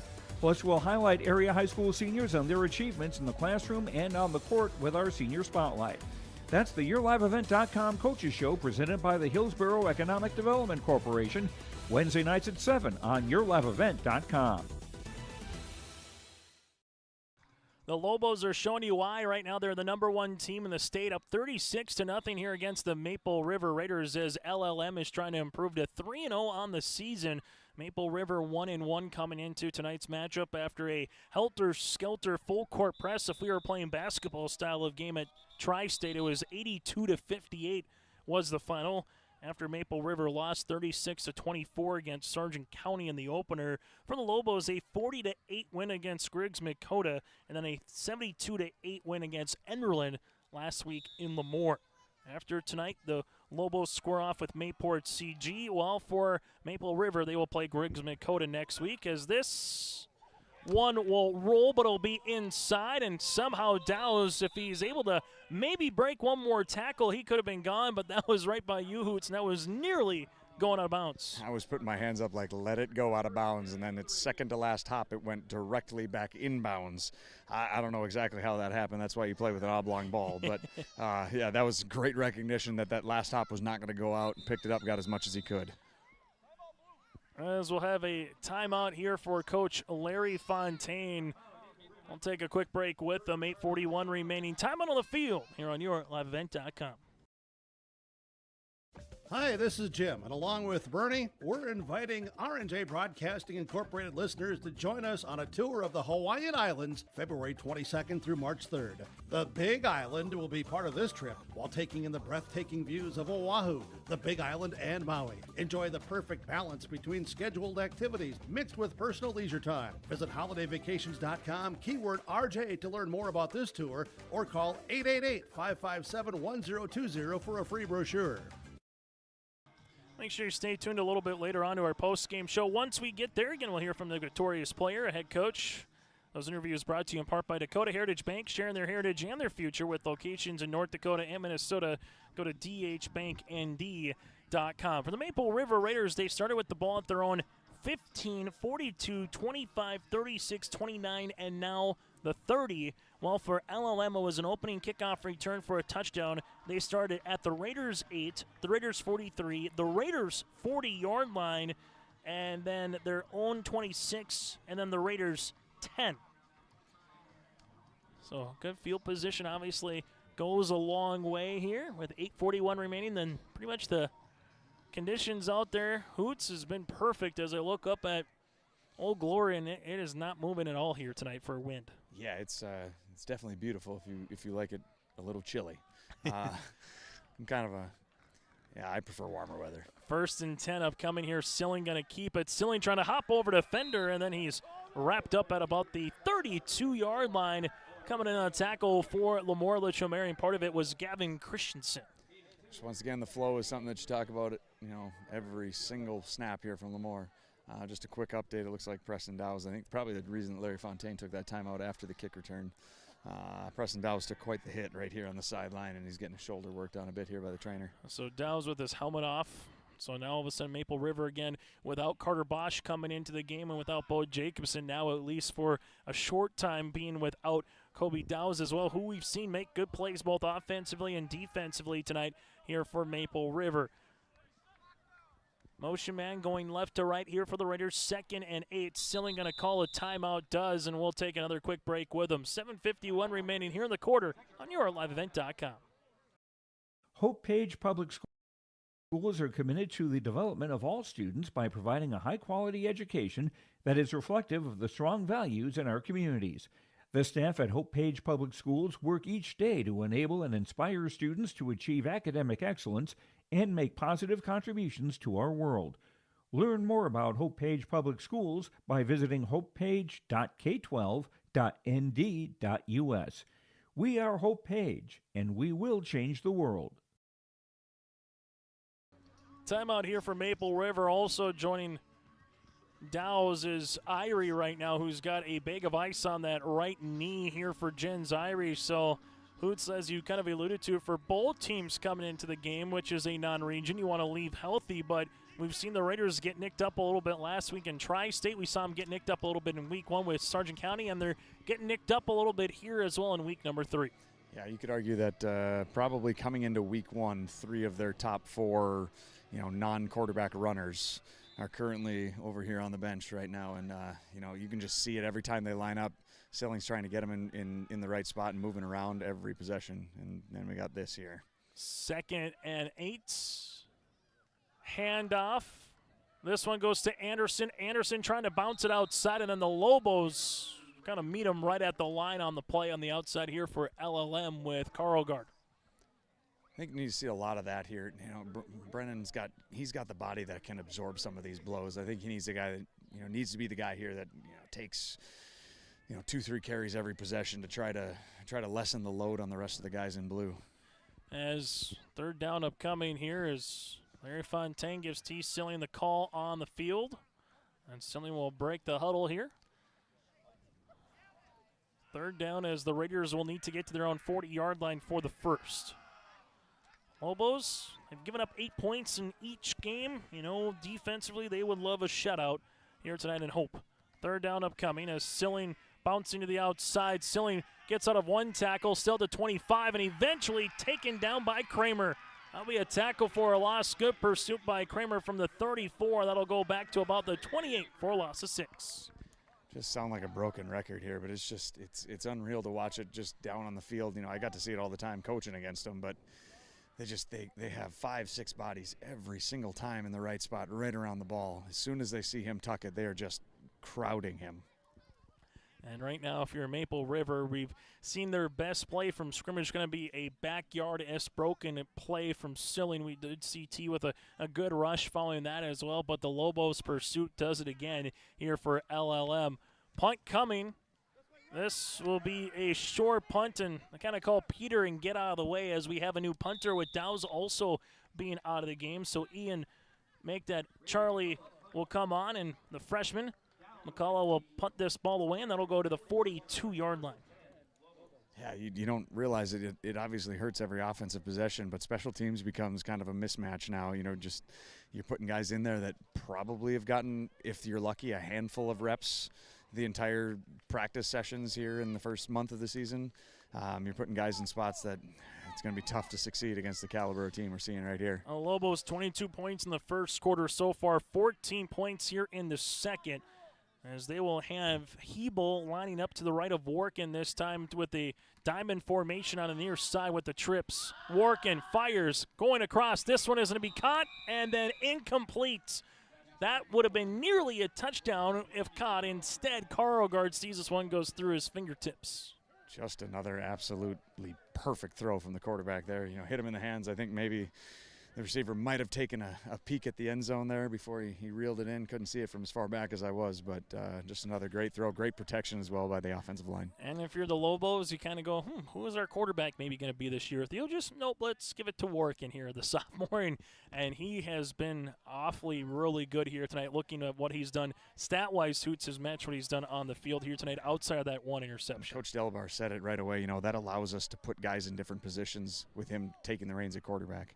2nd down and 10. Handoff goes to Gunnar Theelgis. Gunnar Theelgis able to get to the 35, looking for the first down. 30 to the outside boundary. Gunnar Theelgis trying to go. Could he go for another house call, or is he out of bounds? They're mark him out of bounds. That was close. Ball will be spotted at about the 17. Make it the 18-yard line for a gain of 22. You get to see a lot of high-quality high school football. There are many guys that have that one-cut burst like Thiel just does right there. It just seemed like as soon as he got to that sideline, he just put the jets on. I don't know how many guys have that gear. And that's the one thing, 138 yards on 7 attempts for Theelgis. And like you said, if you don't get him through that first wave of defense, he can go from 2nd to 3rd, 3rd to 4th gear pretty quick. Theelgis will dot the I again. Hebel will be at fullback. Sidearm pass that'll be incomplete. They were looking for the flat to the boundary to Owen Lesko. Makes it now 2nd and 10. Did see a lot of offense with Shanley and South last week. Over 600 yards passing in the game. One had 9 receptions for 220 yards and a couple scores, and Amari Taylor, who's only a junior. And we've seen a lot of college-level guys suits for the last couple of years, including in 9-man football, obviously playing with the local Valley City States, Jamestown, Mayville States, but also playing at that D1 level as well. Yeah, a lot of local colleges are doing a really good job of identifying football talent, regardless of what level they're playing at. 2nd down and 10, ball at the 19-yard line. Warkin fires, throws. This one is going to be complete to the outside as I'll get to Carlgard to about the 12-yard line. So a gain of 6. Yeah, that was a good play there, but I'd like to rewind one play and just give kudos to the LaMoure, the coaching staff and the players there. They run that flood pass where they got a guy into the flat, then they had a guy running it looked like a 10-yard crosser right over the middle, and then they had a guy running a deep post. They put stress on all 3 levels of the defense, unlike anyone we've seen thus far this year on this field, and something that'll definitely translate to success later in the year. 3rd down upcoming for the Lobos. They need 4 to get the first. 5:40 remaining here in the opening half. Mason Working again under center here for the Lobos. Couple step drop. Working flips a pass. This one is going to be caught at about the 6-yard line. Good tackle on the outside, but not before the Lobos get the yards that they need for a gain of about 8 yards. The way my receivers coach taught it when I was coaching, 5-6 years ago, he'd be like, you got to run it 3 yards, run that hook or that curl or that comeback 3 yards past the line of scrimmage, and then work your way back to the quarterback. But you got to get past that first down marker first, and then work your way back. He did a really good job. He made it 3 yards past that marker, and then worked his way back, allowed to catch it, and then, wiggled his way to that first down. Gunnar Thiel just 2 catches for 43 yards so far. Working 59 yards passing. He's 4 of 10 with an interception and a touchdown. Handoff. Thiel just right up Main Street as he walks in for a score. Gunnar Thiel just with the 6-yard score. 8 carries for 144 yards and 3 touchdowns here for Gunnar Thielges. Yeah, unfortunately, as the game continues to wear on, these linemen and skill position guys from the Raiders just going to continue to get worn down. I don't know what the play count is back and forth. The time of possession's got to be pretty skewed as well. They're playing a lot of possession or a lot of plays where they're getting pushed around here. 2-point conversion upcoming, and that's what happens when you just can't get first downs and sustain drives. A lot of 3-and-outs here today for the Raiders. Motion man is Thielges. That's Gunnar. Hebel in the backfield by himself. Fullback dive to the aforementioned Hebel for the 2-point conversion. 4:54 remaining in the opening half. It's LLM 44, Maple River scoreless here on your liveevent.com. Farmers, are you expanding, upgrading, or want to automate? Visit with the experienced staff at Hope Electric to learn about the latest electrical systems and the newest technologies that they have developed to make your operation more efficient. Get a custom system in place with features like iPad truck loading and remote view grain storage, touchscreen controls, hazard monitoring systems, and wireless cellular cameras to protect your assets. Hope Electric, serving the agricultural and commercial industry since 1978. Visit hopeelectric.com or call 701-945-2460. Maple Valley Parents is a nonprofit organization whose main purpose is to promote, encourage, and support the Maple Valley students, teachers, and staff.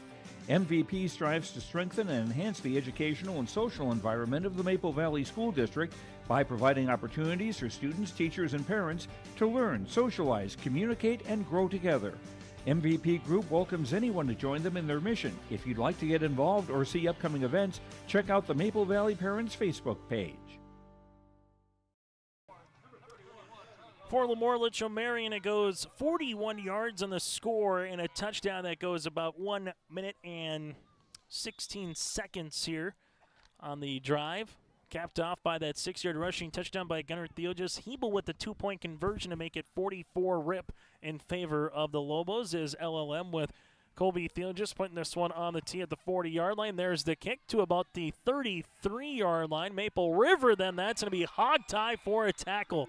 Coming in on the tackle is Cole Just of Norrie, and Maple River will handle it now at the 37. See if we can get some positive yardage here on this this possession. Maybe try to get a little bit of momentum going into the half. See if you can get something that just gives some positive vibes here. And you know that LaMoure is not going to let up until there's triple zeros in the fourth quarter. We heard the cannon go off to start the game. We haven't heard it since. The Napoleon model cannon, 1857 model. The cannon itself is all bronze, 1,224 pounds. The crew that's been helping it out, 17th year they've been coming out to Hope. It's been in the city of Hope since the early 1900s, I believe, since 1904. Saw the haze earlier, and if it does go off, we might get some more smoke and haze a little bit later on, but it's got to go off for the Raiders to score. First down and 10 upcoming. Wishbone formation here for Maple River. Ball at the 36-yard line. Under center, Silly, and then everybody just collapses in the backfield. And it goes back to what you were saying earlier, Hoots, with Bosch out, with Dow's out, with Jens Irie out. It's timing offensively, and that timing was interrupted immediately here as it makes it second and about 13. Yeah, you got guys that, just in positions that they didn't expect to be in. There's going to be miscommunication a lot here. Just trying to preserve and try not to get anybody hurt here and try to sneak a couple big ones here. For the Raiders, they will have it second and long upcoming here for Maple River. Back into that wishbone formation. Silling goes under center. As he does, hands it off. This one will go outside. Anderson to the 35, and Anderson makes his way to about the 38, maybe 39-yard line for a gain of 6. Yeah, every time he touches the ball, it seems good things happen as long as everybody in front of him are doing their jobs, which might be few and far between here with how many subs are in the game. But, he's such a good downhill runner. He got to the outside there, put his pads down, and he must have gotten 7-8 yards there.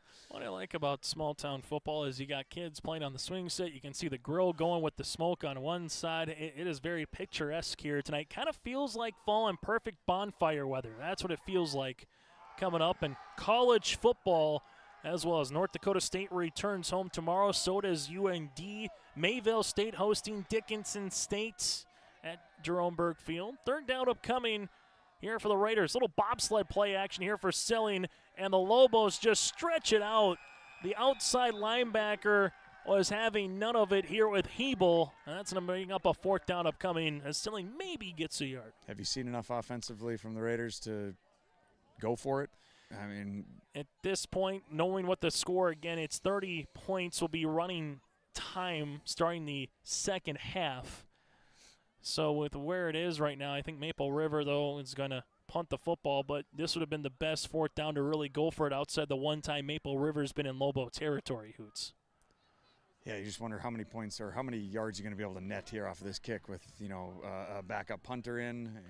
And there's the snap. It's going to go over his head to the 20-yard line. Charlie trying to get this one off, and Hebel takes him down to the 15. So right on cue, that's essentially a minus net of 25 on the play, and the Lobos will handle it first down and nearly in goal territory. Yeah, that's a tough look, and that LaMoure is going to try to pounce here and try to get another one in before the half. 8th possession of the game for the Lobos. All of their possessions outside of the kickoff return for a score have been started inside Raider territory. This will be at the positive 16 if you're an LLM fan, with 2:24 remaining here in the first half. Raiders got 8 on the field right now. You can hear it from the coaching staff. Larry Fontaine might need a timeout, and they do. We'll take a break with them. Here is also another Raider across the way kind of getting looked at right there after the hit with Damian Norrie. 1st and 10 upcoming for the Lobos as the Raiders take their final timeout of the opening half. Maple Valley Public School will begin the year with the completion of the building project, which added 14,500 square feet, housing a community fitness center, gymnasium, locker rooms, and a pre-K room. This addition will significantly enhance community opportunities by providing updated equipment and facilities. Maple Valley will also launch the Best in Class for our 4-year-old program this year. The Best in Class program includes curriculum, professional development, and resources to create learning environments for pre-kindergarten students.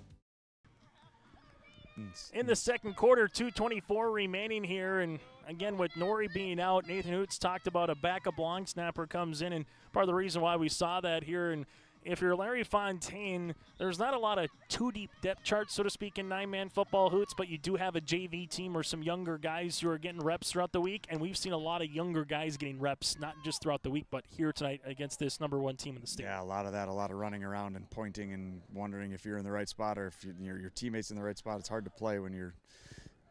Theolgis will take this one to the outside, and Theolgis then gets popped by Martin.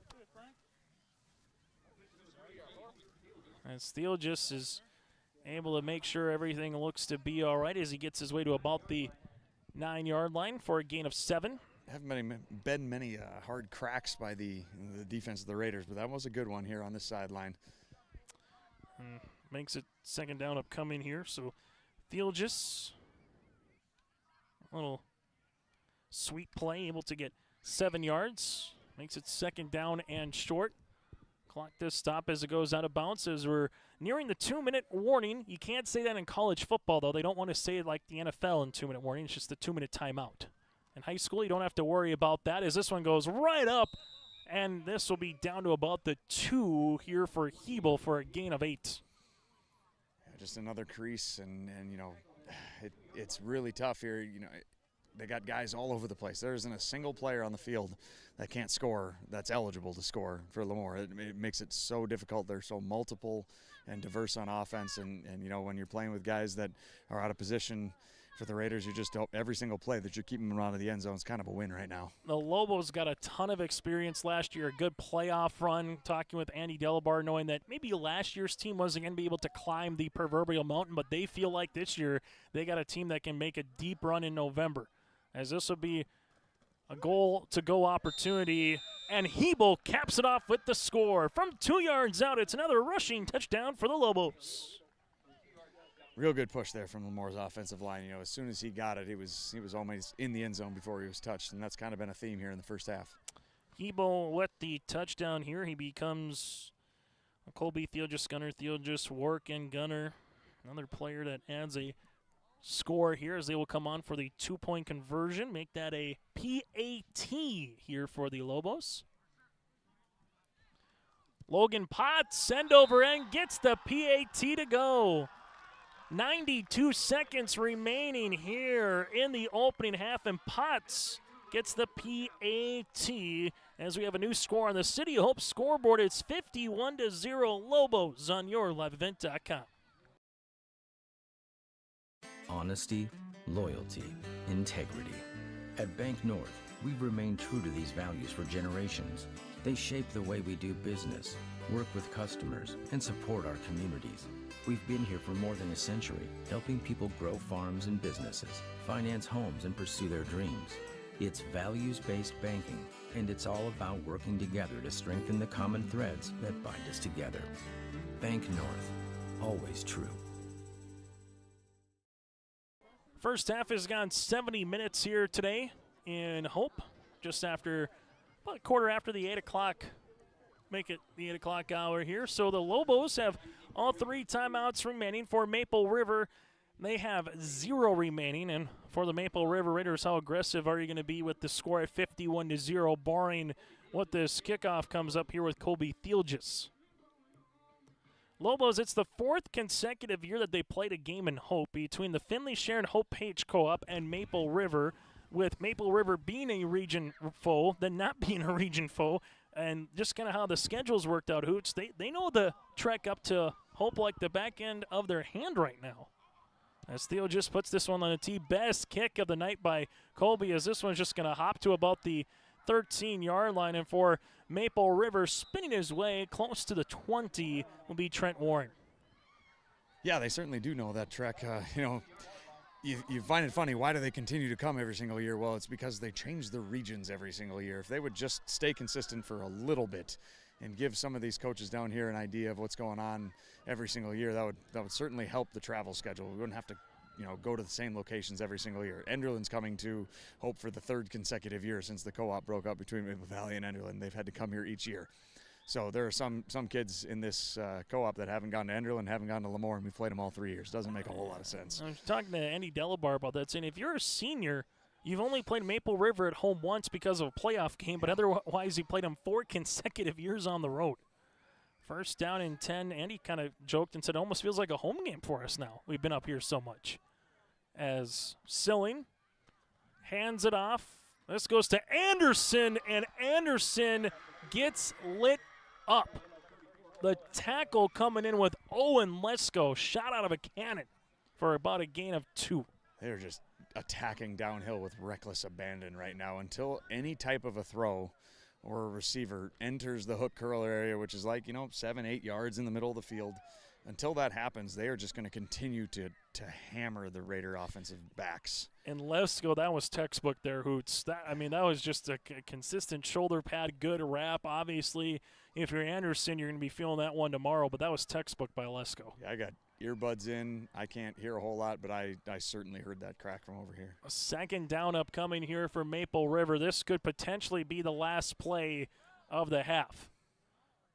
Silling goes under center, wishbone formation, hands it off. This one goes to Anderson again, and Anderson, Carl Gardner is there to about the 23-yard line for about a gain of 1. And if the Lobos don't want to call a timeout, that looks like it might be the final play unless Maple River can quickly get to the line here as T. Silling talks it over with Larry Fontaine on the far side, says, take a look at the clock. What's 9 seconds, and that'll do it for the opening half of play. The Lobos with 22 points in the first half, and they added with 29 in the second. Maple River scoreless in both the first and second. Our halftime show is coming up next for the LaMoure-Litchville Marion Lobos. It has been a clinic here tonight. 8 carries by Gunnar Theologist with 3 touchdowns and 144 yards on the ground. While for the Maple River Raiders, Silling 14 carries for 5 yards. Does have a pass for 22 yards through the air to Dow's. Some of the look at the first half numbers. Halftime show is next on YourLiveEvent.com. North Star Ag is your premier full-service short-line machinery dealer. Whether it's equipment sales, parts, or service, North Star Ag carries a full range of equipment from leading brands such as Meridian, Brandt, and Salford Valmar. The North Star team is here to help you year-round. Learn more at northstar-ag.com. That's northstar-ag.com. Or visit them at their Tower City facility. North Star Ag, committed to quality, committed to you. In Hope, North Dakota, we aren't just a town, we're a community, one that you can be proud of, where you and your family can grow. With available jobs, affordable housing, a golf course and pool, the Sportsman Club, and great educational opportunities. There hasn't been a better time to join the Hope community, ideally located between Fargo, Grand Forks, and Jamestown. For more information, go to www.hopend.com. Live, work, and play in Hope, North Dakota. Dakota, helping you with locations across North Dakota and northwestern Minnesota, has a strong background in ag and business lending, but they can also help with any auto, recreational, personal, or home loans, including home equity lines of credit. Dakota Heritage Bank is a family-owned community bank where decisions are made locally. Our friendly staff greets you with a smile, takes the time to get to know you, and can help you with your banking needs. Visit us online, dhbanknd.com. Dakota Heritage Bank, Equal Housing Lender, member FDIC. Homegrown local radio is now worldwide with 24-hour streaming. Download the RJ Radio app to hear local voices from local radio with KRJB, KRJM, and KKCQ 24 hours a day from anywhere. You can listen to your favorite programs like the RJ Family Morning Show, local news, farm markets, music, high school sports, church services, more from anywhere. KRJB, KRJM, and 96.7 KKCQ is streaming on the RJ Radio app. Download it to your device and take us with you wherever you go. I love my decision. I love the smallness of it and how close everyone is. Some of my other friends went to a 4-year school, and I'm going to be done before them, even with 2 degrees and for a lot less money. My name's Casey, and I'm here for my future. First week of college, I can't tell you how many friends I've made. It's a family, you know what I mean? Like, every time I go to a meeting, like, everyone knows my name. They're always kind to me. I love it. I can't explain how much I love it here.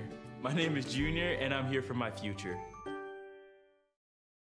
High school football here tonight on YourLiveEvent.com. Taking a look at the lovely sunset here in Hope, North Dakota. Chase Miller, Nathan Hoots, the puppet master behind the scenes is Brady Siebels here. Hoots, I'll just kind of say, where do you want to start in this one for the Lobos, for the Raiders? Just kind of sum up your 24 minutes of football here in the opening half as the number one team in the state, showing you the reason why they have been the number one team so far here this season.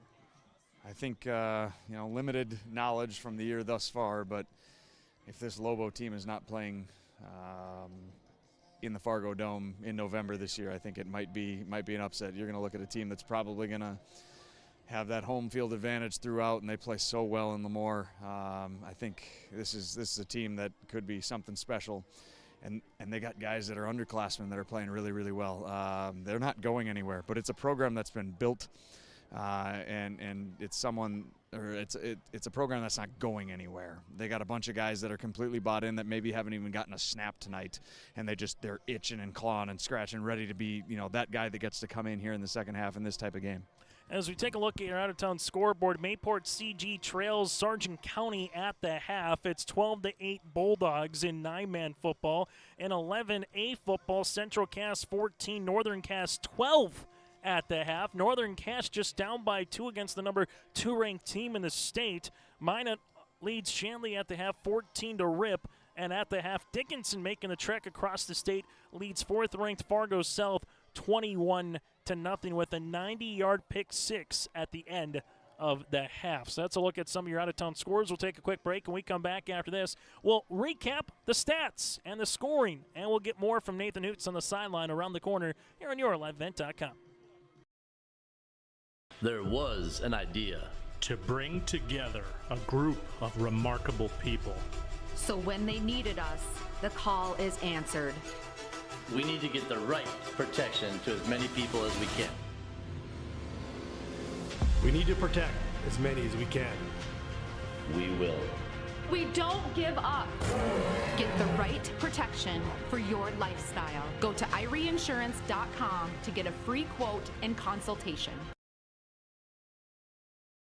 Triple E Incorporated in Page is cheering on the Raiders as they compete on and off the court and field. They put in the effort to build a team with trust, experience, and the ability to accomplish their goals. The team at Triple E Incorporated is built the same way, with knowledge and experience, with timeliness and efficiency. For your next non-residential building project, go online to eeeinc.com or stop by the office in Page for more information. Make your next project a winner with the team at Triple E Incorporated in Page. At Enbridge, we're focused on relationships. 23 Canadian First Nation and Métis communities now own an equity stake in Enbridge Athabasca Pipelines. In Minnesota, Enbridge has spent $450 million and counting, with Native-owned companies and in wages to tribal members working on Line 3. Every day brings new collaborations, partnerships, and possibilities. Learn more at Enbridge.com. Now available, the 2024 R&J Sports Fall Sports Guide. The digital version of the R&J Sports Fall Sports Guide is available at rjbroadcasting.com. This year, featuring schedules for the fall sports teams in the region, along with photos, coaches' bios, and highlights from the 2023 season and the fall broadcast schedule for R&J Sports and YourLiveEvent.com. The digital version of the 2024 R&J Sports Guide is available now at rjbroadcasting.com. Taking a look at some out-of-town scores across the way here tonight. Let's start in 9-man football. And how about this score? New Rockford Cheyenne, 38, North Prairie, 0. The 5th-ranked team is literally at the half in running time hoots. 5th-ranked Rockets putting on a show right now and saying, hey, LaMoure, yeah, you're pretty good, but we're just as good against a North Prairie team that's been awfully good the last couple of years in 9-man football. Oh, that's impressive. And, when you do so well in the previous postseason, you get a lot of votes. If you just stay undefeated, you're going to get a ton of votes early on just because not you, Chase, not you. Yeah. Some media members are lazy, and they don't do their thorough research. They just see, oh, they won last year, therefore they're good this year. Well, they may be very good, but obviously New Rockford is quite a bit higher up in class than they are right now. So again at the half, New Rockford Cheyenne 38, North Prairie scoreless. Also in the second quarter, Marion 16, Griggs Dakota 12. Tri-State leads at the half over Richland 24-13, and at the half 12-8 again. Sargent County over Mayport CG. Hankinson, no troubles with Enderlin at the half 48-12. So those are some scores in 9-man. In Class A right now, Kindred showing you why they're the number 1 ranked team against the 2-0 Lisbon club. The Kindred Vikings 34, Lisbon scoreless. At the half, also on yourliveevent.com, Northern Cass, if they could pick up this win, that'd be ginormous for that football program. It's 14-12 Squirrels at the half in Castleton over Northern Cass. Third quarter of play, Thompson 8-7 over Hillsborough Central Valley.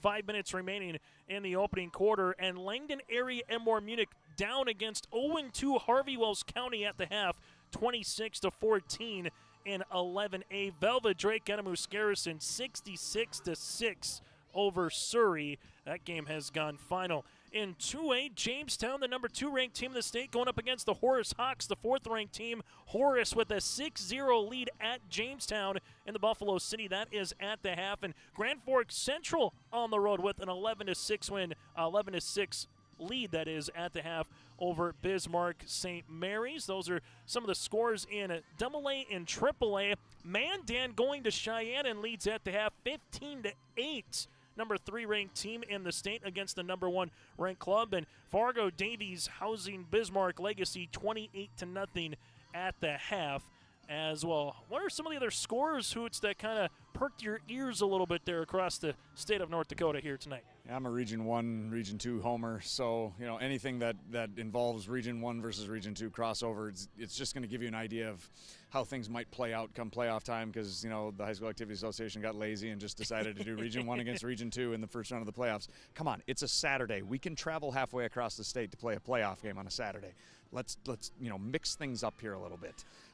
So anytime Region 1 and 2 play each other, I'm interested to find out what those scores are. And, we got some good ones with Winemere and Griggs, and then, a couple other good ones. So I'm interested to see how those play out. In 11A, they are kind of doing that this year. They're going to seed the top 8 teams in 11A this year. So hypothetically, there could be a seed for Kindred as number 1, for example. Then Region 1's number 2 could be seeded 2, could be seeded 3, and you're trying to get more of a true definition that way, Hoots. But with 8 regions in 9-man, they are doing it the same, where the region champs will be 1 through 8. However, you're getting an extra round instead of 16 teams. The region champs get a bye, so you get that extra team in there. So now you've got 24, which is kind of why we're seeing that, I guess you could say, geographic footprint for postseason football. Yeah, and I understand the want and the desire to have an East versus a West, championship game, but come on.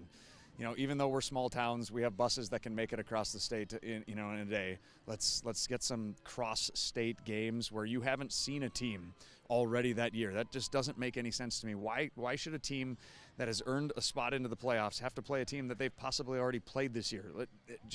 It boggles my mind how they have this set up. Let's take a look at some of the first half numbers for the Lobos. 237 yards of offense, 171 yards on the ground, 66 passing. They're led by Gunnar Thielgis with 8 carries, 144 yards, and 3 scores. Mason Workin, 5 of 11 for 66 yards, a touchdown, and a pick. So far, Kobe Thielgis, 2 catches, 17 yards, and a touchdown. Gunnar Thielgis, 2 catches, 43 yards, and a score. And Carl Guard with 1 catch for 6 yards. For the Maple River Raiders, so far 9 carries, or make it 21 carries, 9 yards for the Raiders. They have 31 yards of offense. T. Silling, 14 carries for 5 yards, and Silling 1 of 4 through the air for 22 yards. Dow's 1 reception for 22 yards. That's a look at your first half numbers. When we come back after this, we'll get you ready for second half football. The Lobos took make that a 65-yard score for a touchdown right off the bat with Kobe Thielgis on the opening kickoff, and they haven't looked back. Here in Hope on yourliveevent.com. Hometown Community Bank serves both the Hope Page and Maple Valley School Districts in Page and Fingal, North Dakota. If you're interested in an ag loan, real estate, consumer, commercial, or HELOC, give Dwight a call at either branch location. Reach out to Janine about investing in a certificate of deposit or save by opening a money market account. Proudly supporting the Maple River Raiders and wishing the athletes and coaches a successful year. Hometown Community Bank is an equal housing lender and member of the FDIC. Let the geeks at GK Technology help you with your agricultural data. Their agronomists know agriculture. When it comes to creating soils and zone maps to maximize yields in your fields, you can trust the people with decades of experience in site-specific agriculture. Everyone at GK Technology has a background in agriculture, so they know what makes a farm run, and they speak your language. The geeks at GK Technology have a map and an app for that. Every Wednesday night at 7, watch the YourLiveEvent.com Coaches Show, presented by the Hillsborough Economic Development Corporation. Stay up to date with the latest goings-on in the region, as we'll hear from area coaches in North Dakota and Minnesota. Plus, we'll highlight area high school seniors on their achievements in the classroom and on the court with our Senior Spotlight. That's the YourLiveEvent.com Coaches Show, presented by the Hillsborough Economic Development Corporation, Wednesday nights at 7 on YourLiveEvent.com. Second half action here on YourLiveEvent.com as LaMoure-Litchville Marion 51-0. We'll kick things off here to start this second half of play. And what's the halftime conversation like, Hoots, as a coach? You're up by a lot. You're trailing by a lot. Take us through both sides of the ball for Coach Fontaine and Coach Delabar. Start with Coach Delabar. You're probably just saying, hey, first team, give me one really good possession out of the half here. Prove to me that you can get re-warmed up after a little bit of a chilly half and put something together here offensively and defensively. And then Coach Fontaine, it's just, hey, keep your heads up. Let's find something positive here in this second half. Young guys, you're probably going to get a lot of reps. Protect the football. Don't turn it over. And for the announcer's sake, stay in bounds. And we'll be running time as well here in this second half. Again, 30 points or more. In Minnesota, it's the fourth quarter. In North Dakota, it's the second half or the third quarter right off the chute if it's 30 or more. So sometimes late in the second quarter, Hoots, you could see teams being ultra aggressive when you might ask, you're up 26-0, why are you throwing the football all over the yard? It's because you want that running clock to start in the second half, because then possessions are really minimized going into that third quarter. Yeah, you're going to see a couple really quick quarters here. The only time the clock's going to stop is for officials' timeouts. So it'll stop briefly for first downs. It'll stop briefly on, change of possessions. But other than that, incomplete, out of bounds, doesn't matter. Clock's going to run. 16 combined possessions, 8 apiece in that first half of play for the Raiders and the Lobos as Colby Thiel just kicks this one off. It's going to be a squibber that'll go out of bounds at the 40-yard line.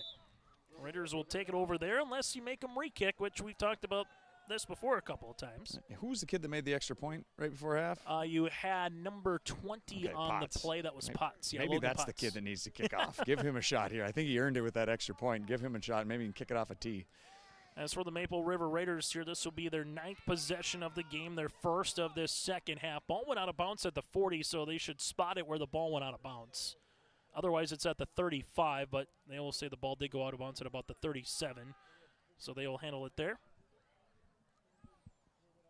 Starting to get a little wet on the field here, so keeping two hands on the ball. You're going to get hit hard.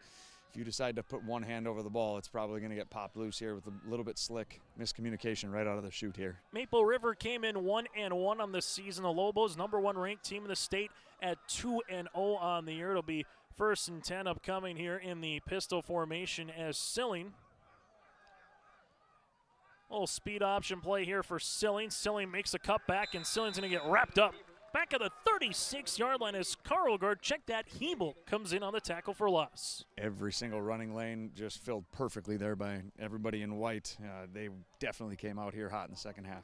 And these are one of the small little things here for the LaMoure-Litchville Marion Lobos. We don't say a lot about Preston Arndt and Tucker Jones. They're 2 defensive linemen, but it's the outside linebackers that almost play defensive ends because those 2 defensive linemen, Hoots, are taking on 3-4 guys, and they're just opening up holes for the linebackers to come flying around the football. Yeah, you do. A lot of times offensive coaches talk about box counts. Right now it's 4 for LaMoure, and you got 6 guys for Maple River, 4 versus LaMoure. You should be able to run the ball up the middle and get yards, but they just do not allow that. Silling with some time looking. Silling cuts to the 30. Silling breaks a tackle, but then he's eventually met by Hebel about the 36-yard line as Owen Lesko is back. And I think they're going to take a look at Owen Lesko here as Silling able to get back to about the 37-yard line, maybe gets about a yard. We'll take a break with them as they look at Lesko on the field here on YourLiveEvent.com. Hi, this is Jim, and along with Bernie, we're inviting R&J Broadcasting Incorporated listeners to join us on a tour of the Hawaiian Islands, February 22nd through March 3rd. The Big Island will be part of this trip while taking in the breathtaking views of Oahu, the Big Island, and Maui. Enjoy the perfect balance between scheduled activities mixed with personal leisure time. Visit holidayvacations.com, keyword RJ to learn more about this tour, or call 888-557-1020 for a free brochure.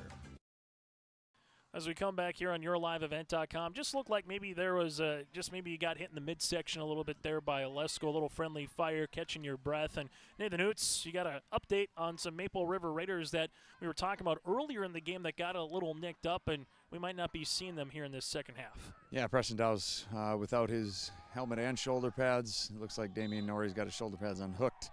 Jen Zyrie's been hobbling since, I don't know, probably late in the first quarter, doesn't have a helmet either. Maple River will come on here, ball to 36. It's a fumble on the exchange, and then T. Sillen gets met. For the LaMoure-Litchville Marion Lobos, you have Gavin Christensen in on the tackle and Hebel as well. It's like a punting again here. Once again, going to be interesting. Got a backup punter, got a backup long snapper. Just hope they can just have a solid exchange here between the two. As the Maple River Raiders, they've punt, downs, fumble, punt, downs, half was their possessions. The Lobos not sending anybody back, just maybe waiting for a potential fake. McCoy able to get this one off, or McCall, able to get this one off past the 30, and that one rolls all the way down to the 26-yard line, and will be spotted there. So a punt to start this second half of play. 9th possession of the game for the Lobos, and this will be at their own 37-yard line. Just the second time tonight that the Lobos have started in their own half of the football field. Yeah, nice job there by Charlie McCullough coming in and snagging that slightly high snap and getting it kind of end over end and getting some top spin to get it to roll out a bit. That was well done there by the young guy. As we will have it 1st and 10 as we have a first down upcoming here for the Lobos, one wide receiver, and as Nathan Hoots kind of alluded to, the starters getting the start here in this third quarter, and if they have a good possession, you'll definitely see Andy Delabar start rotating through some younger guys on the sideline here. 1st and 10, a handoff. This one goes to Gunnar Theelgis, and Theelgis breaks out of a couple of tackles, and Theelgis keeps them going to about the 35-yard line. It was 9 yards. It looked like maybe only 4, but he broke out of a handful of tackles, makes it 2nd and short. Yeah, I was just going to make the comment. It looked like there was a lot of yards after contact there. There hasn't been a whole lot of yards after contact in the first half. It was so many yards downfield when the first contact was made, but that one was a good, tough run. 2nd and 1, ball spotted at the 35-yard line. As you have a fingernail, kind of a moon across the way over the Hope Page High School here in Hope. The scent of fall, the feel of fall slowly but surely coming in here this evening. 9-10 left to play in the third quarter. Lobos with the football. Theelgis going to get the first down. Silling on the tackle. It's for about a gain of 4. I think you're going to see a theme here. It looks like they just want to come out and establish that power run game. You know, a lot of times in the first half when they needed some type of a play, they went spread and just threw the ball downfield. Second half theme might just be turn around, hand it off, and let's just manhandle them on the line of scrimmage. They're not doing as much variation of what we saw in the first half. We saw everything from twins both left and right to a bunch of a trio on the near side. It's a couple of different halfbacks, and this is just kind of old school reminder. Andy Delabar from North Dakota State in his college days, this is kind of what they did. I formation, run it right down your throat. 1st down and 10 upcoming here as here goes Theelgis. Theelgis to the 45-yard line into Maple River territory. Martin able to bring him down by a right ankle, but not before it's about a gain of 15 yards. No, those aren't necessarily bad, fundamental tackles there. He's so strong. He's running through every single tackle. It takes 2 or 3 guys to slow him down before he just even hit stride. There's a reason why he has 11 carries for 172 yards in terms of yards per attempt, your rush per attempt for the Lobos. Under 8 minutes to play here in the third quarter. As the Lobos will get to the line. Kyle Palmer will come on here and play the defensive tackle spot now for Maple River. Shotgun formation. Working. Hands it off. Avery Kramer gets the 40-yard line, cuts back 35-30. Kramer to the 25-20, and he's met there at about the 23-yard line for a gain of 24. Those offensive linemen from LaMoure are just washing down all of the defensive linemen from Maple River. It's just one man is just taking care of multiple guys because they're pushing them so far downfield. And if you're the Lobos, this has kind of been the prototypical game so far for their 2 games of the season. Get up early, kind of allow your players to get a good start in the third quarter, then bring a couple fresh faces in after that. Update from the Minnesota Twins, the Royals 4, Twins scoreless, top of the 6th inning on Major League Baseball. As the Lobos will come out here. Motion man is Steele just going right to left across the formation, working with Kramer in the backfield. Handoff goes to Kramer again. Kramer to 20, cuts back, has a lane, 5, end zone, touchdown, LLM.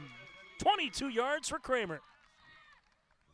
Seems like every single time they run that little read play out of the shotgun, good things happen. They just do such a good job of freezing that outside end and then allowing him to just essentially play himself right out of that play. And then they got numbers advantage on the other side of the field. Another extra point upcoming. The Lobos now have officially scored in every quarter, and Kramer's got some afterburners as well, Hoots. He's a nice little dynamic scat back with Theologist, who does have the ability to obviously break it, but he can also be a ground and pound kind of a guy. As the point after attempt, this one will miss left here from the Lobos with Logan Potts. But we do have a new score as the Lobos go down the field and cap it off with a Kramer 22-yard rushing touchdown. It's 57-0 in favor of the Lobos. Hope Page Public Schools are committed to the development of all students by providing a high-quality education that is reflective of the strong values in our communities.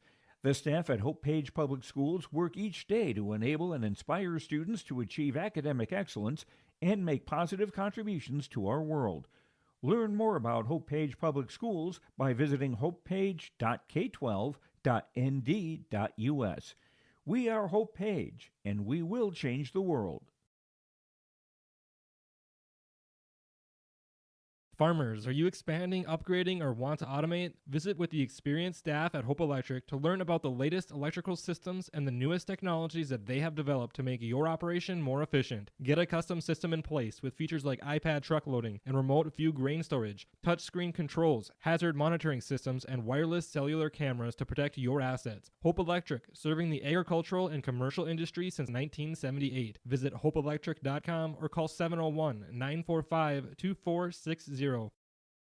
For National Football League fans, 3 minutes left to play in the first half. It's Green Bay 19, the Philadelphia Eagles 14 for that game going on in Brazil. Minnesota Vikings in the Meadowlands against the Giants on Sunday. And then how about this? The Motor City Kitties on primetime Sunday Night Football. I don't think you can call them the Motor City Kitties after last year anymore. They are the Roaring Lions. Here's the kick. Maple River on the outside. Maple River gets to about the 32-yard line. We got a flag right in front of you, Hoots, after Kobe Wisniewski in on the return. Yeah, I got a face mask here. I had to add some yardage on. Probably might just be a 5-yarder, though. This would be the 4th penalty of the game on the Lobos with that face mask. The question is, again, is it the personal foul of 15 or just the normal, not everyday variety, but just the 5-yard? And it looks to be the 5-yard variety here. Yeah, he definitely made contact with the face mask, but there was no yank and didn't cause him to go down. 5:43 remaining here in the third quarter. Ball will be, looks like they will give him the 15 yards on it. So okay. I did not see the personal foul indication. Neither did I. So 47 yards, so check that. We'll make it now 35 yards. 4 penalties for 35 yards. Normally on that, there would be a personal foul coming across, right, Hoots? It's an indication of that, yeah. So you have a first down and 10 here for the Maple River Raiders. A reminder, the Raiders' new volleyball gym, and that'll get christened in terms of varsity sports here sooner rather than later, about another week and a half before we get to that first varsity Maple River game at the new Dome, or Raider Activity Center. T. Silling going to keep it. Silling to the 45, and Silling runs into his own man for about a first down, and Silling now, hopefully it's just a cramp as he was kind of holding back that left hamstring. Silling kind of gave Trent Warren a little bit extra pop there. They're going to make it a gain of 9 and about 3/4 of a yard. Yeah, it's something that he's struggled with here the first 2 games. He missed, a couple possessions in that Sargent County game and then missed, pieces of that second half against Tri-State last week. You wouldn't believe it with how many yards and touchdowns he racked up. He still did miss some snaps in that second half. 2nd and 1 upcoming for the Raiders here. Silling goes under center. And you just hope it's nothing more than just a cramp here, both for the conclusion of this game, but also moving forward for what next week will provide, as they will go under center here. 2nd and 1, Silling pitches this one to Anderson. Anderson has it to the 40-yard line, and Anderson gets to the 38. Good play there by Anderson, wrapped up and tackled by Carlgard here for the Lobos. I think once the Raiders get back to full strength, and you hope that all the little dings and everything they've taken tonight are just, just that, they're dings. I think Brennan Anderson's going to be a kid that could be featured a lot more in the running game. He's kind of that.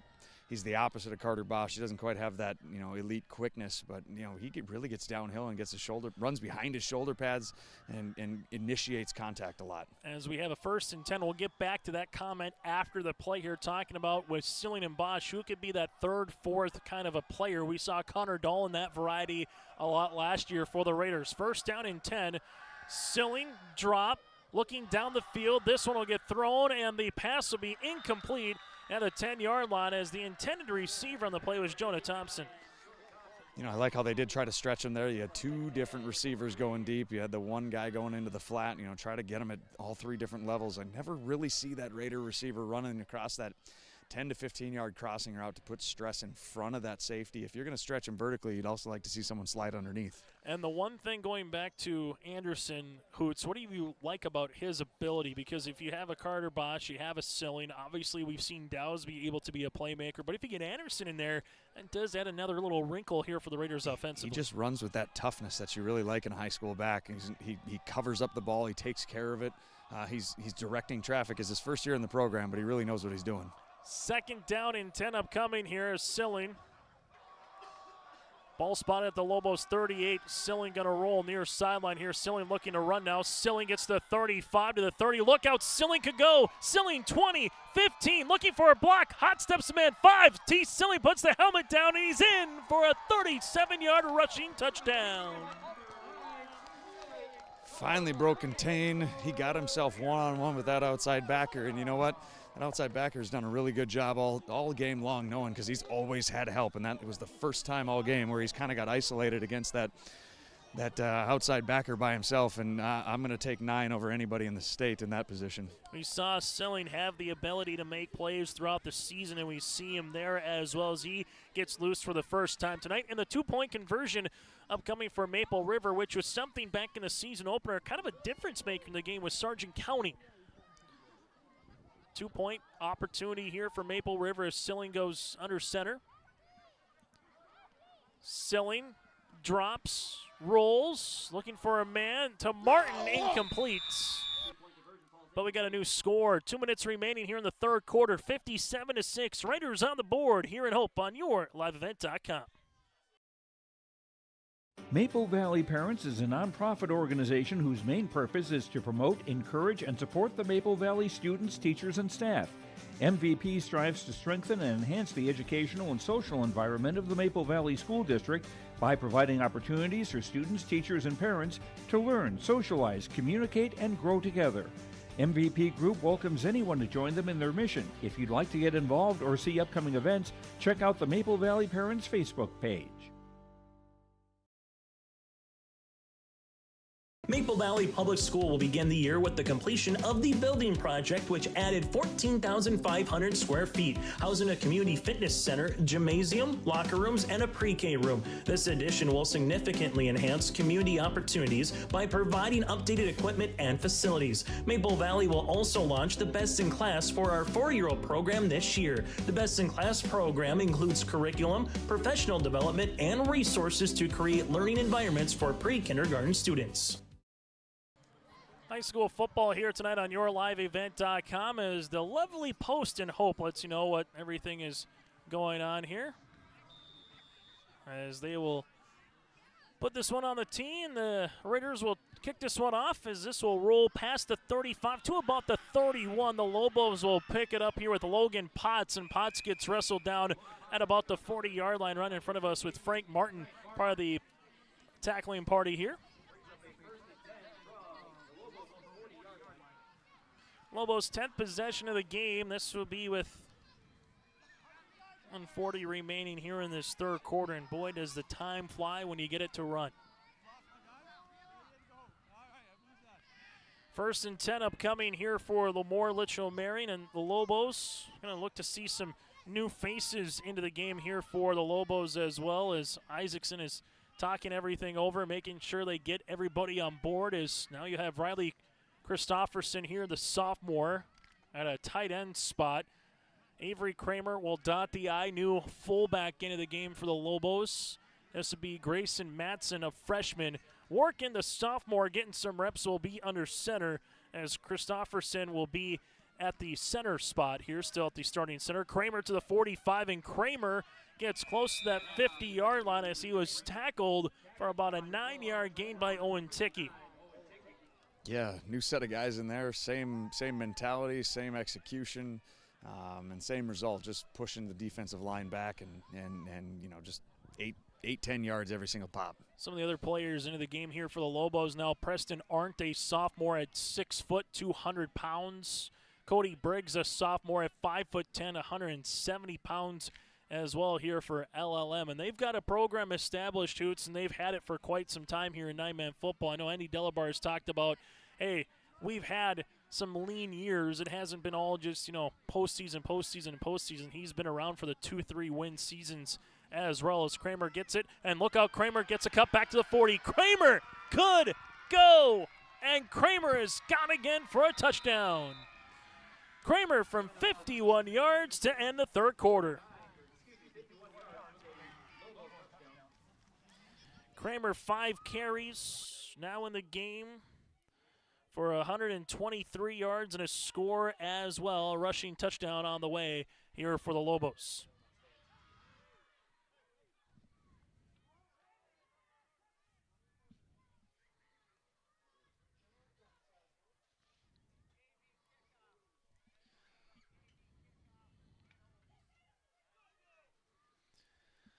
Two-point conversion upcoming here as Working goes under center. Kramer will dot the I.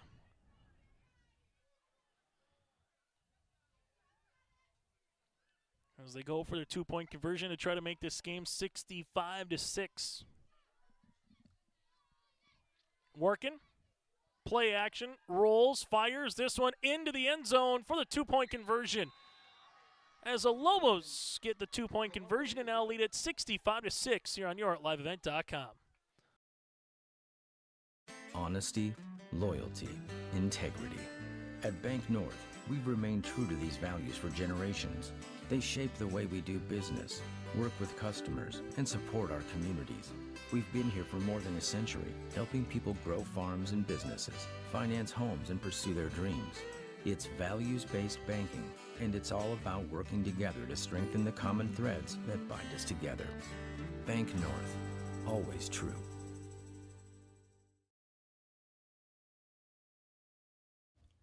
North Star Ag is your premier full-service short-line machinery dealer. Whether it's equipment sales, parts, or service, North Star Ag carries a full range of equipment from leading brands such as Meridian, Brandt, and Salford Valmar. The North Star team is here to help you year-round. Learn more at northstar-ag.com. That's northstar-ag.com. Or visit them at their Tower City facility. North Star Ag, committed to quality, committed to you. High school football here today on YourLiveEvent.com. LaMoure-Litchville Marion with 14 points in the third quarter. The Raiders, they had 6 as we have the final 12 minutes of play. Stay tuned with us here on our post-game show. Coming up after the conclusion of this game, we'll get to the Enbridge Energy player of the game, our Dakota Heritage Bank post-game conversation. Nathan Hoots will be talking with at least Andy Delabar, a potential Lobo player as well. That and more is still to come, and then we put a bow on this 9-man affair. The Lobos got the Patriots of Mayport CG upcoming next week, while Maple River makes their way to Griggs Dakota. school football here tonight, and the one thing the Lobos have done, Hoots, has kind of been as advertised, if you will. Last year they had a lot of different faces in some new roles and some younger faces, but those guys grew, they matured, and right now it looks like this can be a team that definitely has a chance to. I know the Dakota Dome, you don't want to talk about the Dakota Bowl that is in the Fargo Dome in September because that's late November, but if they continue to play like this, they're going to give a lot of teams across the state some headaches throughout the season. Yeah, you don't want to look too far ahead, but I kind of did that at halftime. They check every box. They're physical, they're athletic, their quarterback's smart. He's got a great arm. They're so multiple, as we've talked so much tonight. They can line up guys all over the place. You can put Thiel just at quarterback, at running back, at receiver, in each one of those spots he's going to be a threat. As Potts will come on and kick this one off at the 40-yard line. Potts with the running kick. There's a high end-over-end kick. That'll bounce to the 27. It's a live ball, and they nearly got on top of it. Russell Exner slid out of bounds, but he nearly an extra yard closer. That would have been an onside kick. And it wasn't intended to be an onside kick. It's just where the ball was. Ball goes out of bounds to the 24-yard line. They'll mark it at the 35. And there's the guy I've been calling for. He's the one that kicked those extra points. He's clearly got launch angle down on his kickoffs. They're going to might have to have an open competition here and try to figure out this, because if tonight is any indication how the rest of the year is going, they're gonna wear out that orange kicking tee. I don't think I've heard of launch angle when it comes to field goal kicking or just kicking in football. Baseball, I'm tired of it personally, but when it comes to field goal kicking, I know you don't want to line drive it, off the snapper, so to speak, right, or the first wave of the fence, but I haven't heard about a 90-degree or kicking it 53 degrees, Hoots. Yeah, whatever's a good launch angle, I don't know what it is. They got to find the happy medium between what the first guy did and what this guy's doing. As Maple River, they also as well will have some new playmakers now into the contest here for the Raiders, as Gabriel Burnson will come on and run, and he'll go right underneath us. Almost feel the wave of players going out underneath us. Ball will be at the 43-yard line. I kind of feel sometimes we're like in the Titanic portion with, Jack and Rose, where you just kind of are on the front of the ship. It just kind of feels like the same thing. The only thing is I look down, I see playmakers and grass instead of the ocean. 8 yards. I feel like every time someone runs underneath you, I need to reassure you that he is okay and he did not disappear into that ocean.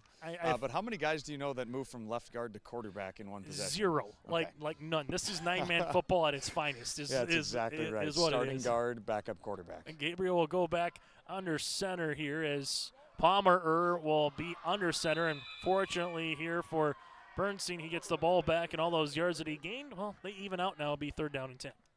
Yeah, that might go as just a team yardage loss that I would mark it down on.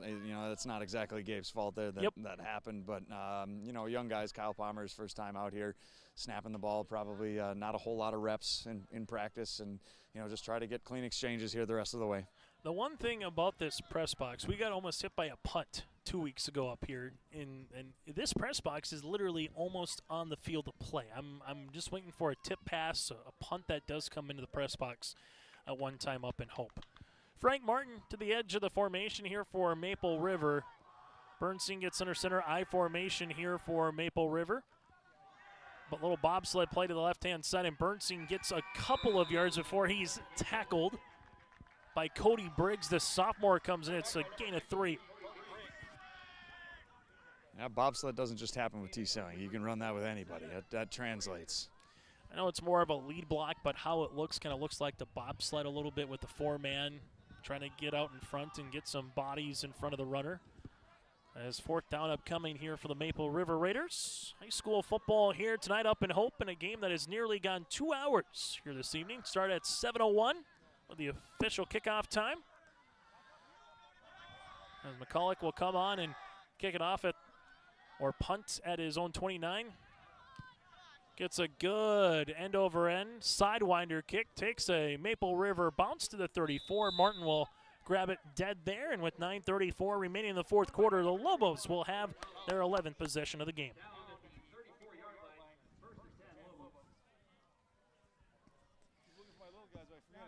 So 9:34 remaining here in the 4th quarter on yourliveevent.com. The Lobos, touchdown, INT, or a pick. Touchdown for their drive chart here today. for Coach Andy Delabar and crew. And the Lobos will improve to 3-0 on the season. For LLM, their next coming games with Mayport, CG, Tri-State, and Hankinson before the Warbirds and the Bulldogs. Well, for the Maple River Raiders, we alluded to it as well. Griggs, Dakota, Richland, Mayport, CG, Hankinson. 3 of their next 4 games will be on the road here for Maple River.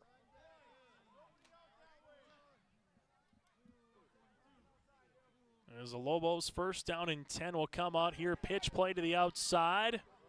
And the Lobos, will be a tackle for a loss. Good pursuit here from Maple River after a 3-yard loss. And McCoy Bierke getting in there for the first time tonight. Kind of looked like he was shot out of that cannon over there, right out of his linebacker position. Well done. So minus 3 yards on the play for Van Eden, the freshman at 5'7". And as you alluded to, Hoot, some opportunities for some of these guys to, get their opportunity here with Friday Night Lights. And yes, I know the score is not in favor of what the Raiders are, but for some of these younger guys, get an opportunity to play. Here's some varsity mitts. Yeah, it's always exciting to be able to see kids that you see in your freshman health class, 6th hour today, and then Friday Night Lights here. As they will go back under center. Handoff. Van Eden one more time. Gets a couple of yards. New quarterback as well for the Lobos with Logan Potts, the sophomore QB. Getting some reps here from younger guys on both sides of the ball. It's just like we've talked about the program so many times tonight. They got big boys they're just sitting there, marinating underneath all of these guys here for a couple of years until they're unleashed here in the next couple of years, and it's just going to keep ticking. John Logren, the sophomore, splits out right-hand side for the Lobos. Lobos here at the center spot. Cole Just, the sophomore. Handoff Van Eden again, and look at him kind of weave his way. Flag does come 50, 40, 30, 20, 10 into the end zone here for the Lobos. But all barring the penalty back at the 37-yard line. Yeah, it's likely coming back. That was quite the flag toss, too, by the official over here. He's got a cannon for an arm. Yeah, he went from the far sideline to the hash. I feel like I should step it off. Wow. That was impressive. That feels like going from third base to first for an official. Let's see if I can get an interview with him here. Ask him if he ever did javelin or shot put. Because hold will negate the rush there by Van Eden, and it'll be from about that 37-yard line, and they'll mark it back from there.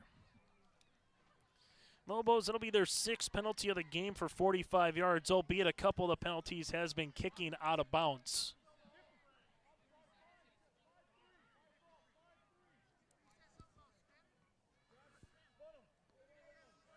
As Andy Delabar just looking to get the official call, if you will, on that. Always teaching in a high school football game. That was excellent to be able to hear the interaction from 53 1/3 yards away from each other, trying to get an explanation in a 65-6 game. So 7:53, they'll roll the clock again here after they get everything situated. One wide receiver near sideline. Van Eden, how much more do you got in terms of air in your lungs after trying to run for 60-some yards? Well, we'll find out. Van Eden with another opportunity up the middle to about the 34-yard line. Able to get a good chunk back, about 7 yards back on the rush, but brings up a 4th down. Didn't quite have the burst on that one that he did in the previous play, but neither would I if I had to run more than 60 yards like he did just there. And we'll see if Coach Delabar decides to punt or if they decide to go for it. Again, at this point of the game, it's going to be a result of a win for the Lobos and a loss for the Raiders here. But with 7-10, sometimes in a situation like this, Hoots, you're not trying to run up the score. You're just saying, hey, we'll just take the ball, and if we get the first down, we'll try to even milk some more clock off of it if you can. Yeah, exactly. You're probably not running anything too crazy special here. Maybe your favorite play that you run on JV earlier this year, but nothing too crazy. I formation. Play action, and then hitting the turf is going to be Potts, and then Potts will lose a tackle for a loss in the play action there for about of 7, make it -6 yards. And on the tackle is Kyle Palmer. I think you could probably mark that down as Kyle Palmer's first career sack. I don't know if that's like Strahan getting the sack record on Favre when he just laid down beside him, but hey, a sack is a sack. You'll take it either way. Ash Strahan, how did that sack feel? That got you the record. Well, pretty good. even though Brett Favre didn't want to get hit. I think that was just a couple of friends helping each other out there. Maybe got a little bonus on his contract. I wonder if Brett Favre got a steak from Strahan after the season. That's all I really wonder about. 6:45 remaining here in the fourth quarter as Lobos making sure they got enough guys on the line. Pitch play will come out to the near sideline here, and Maple River gets to about the 26 for a gain of 3 by Trent Warren. Makes it second and about 7 coming up. That's always nice to see when you got the younger guys out there. You just got a solid snap and no mistakes. Everybody seemed like they were in the right spot. Gained a couple of yards, keep the clock ticking. Second down and make it 8 here for the Maple River Raiders. Keep you apprised of some other games going on across the region here tonight. Two teams that don't like each other too much in terms of sports. Thompson doubling up Hillsborough Central Valley 28-14. 3 minutes left to play in the opening. 3 minutes left to play, that is, in the fourth quarter. Here comes Maple River. 2nd and 8. Bernstein able to make a cutback. Look at him go. 20 to the 15-yard line. Gain of 11. That's the bobsled play that we've seen so often. And, when the varsity's running it, usually you see T, really string it out and then put his foot in the ground. It seems like as soon as Gabe sees an opening, he puts his foot in the ground and gets upfield as quickly as possible. Got a nice gain right there. Nice first down on the play as they will make it a first down and 10. Ball at about the 15-yard line here. As we'll see if that play maybe gets called one more time on this particular drive. So 1st and 10 upcoming here for Maple River. Handoff, and this goes right through the teeth, and maybe getting a yard just on a little bit of the roll there for Maple River is Trent Warren yet again. Yeah, a lot of big bodies in there defensively on the D-line for the Lobos, and just were able to get a ton of pressure really early on. As soon as he touched the ball, it seemed like had a lot of white right on top of him.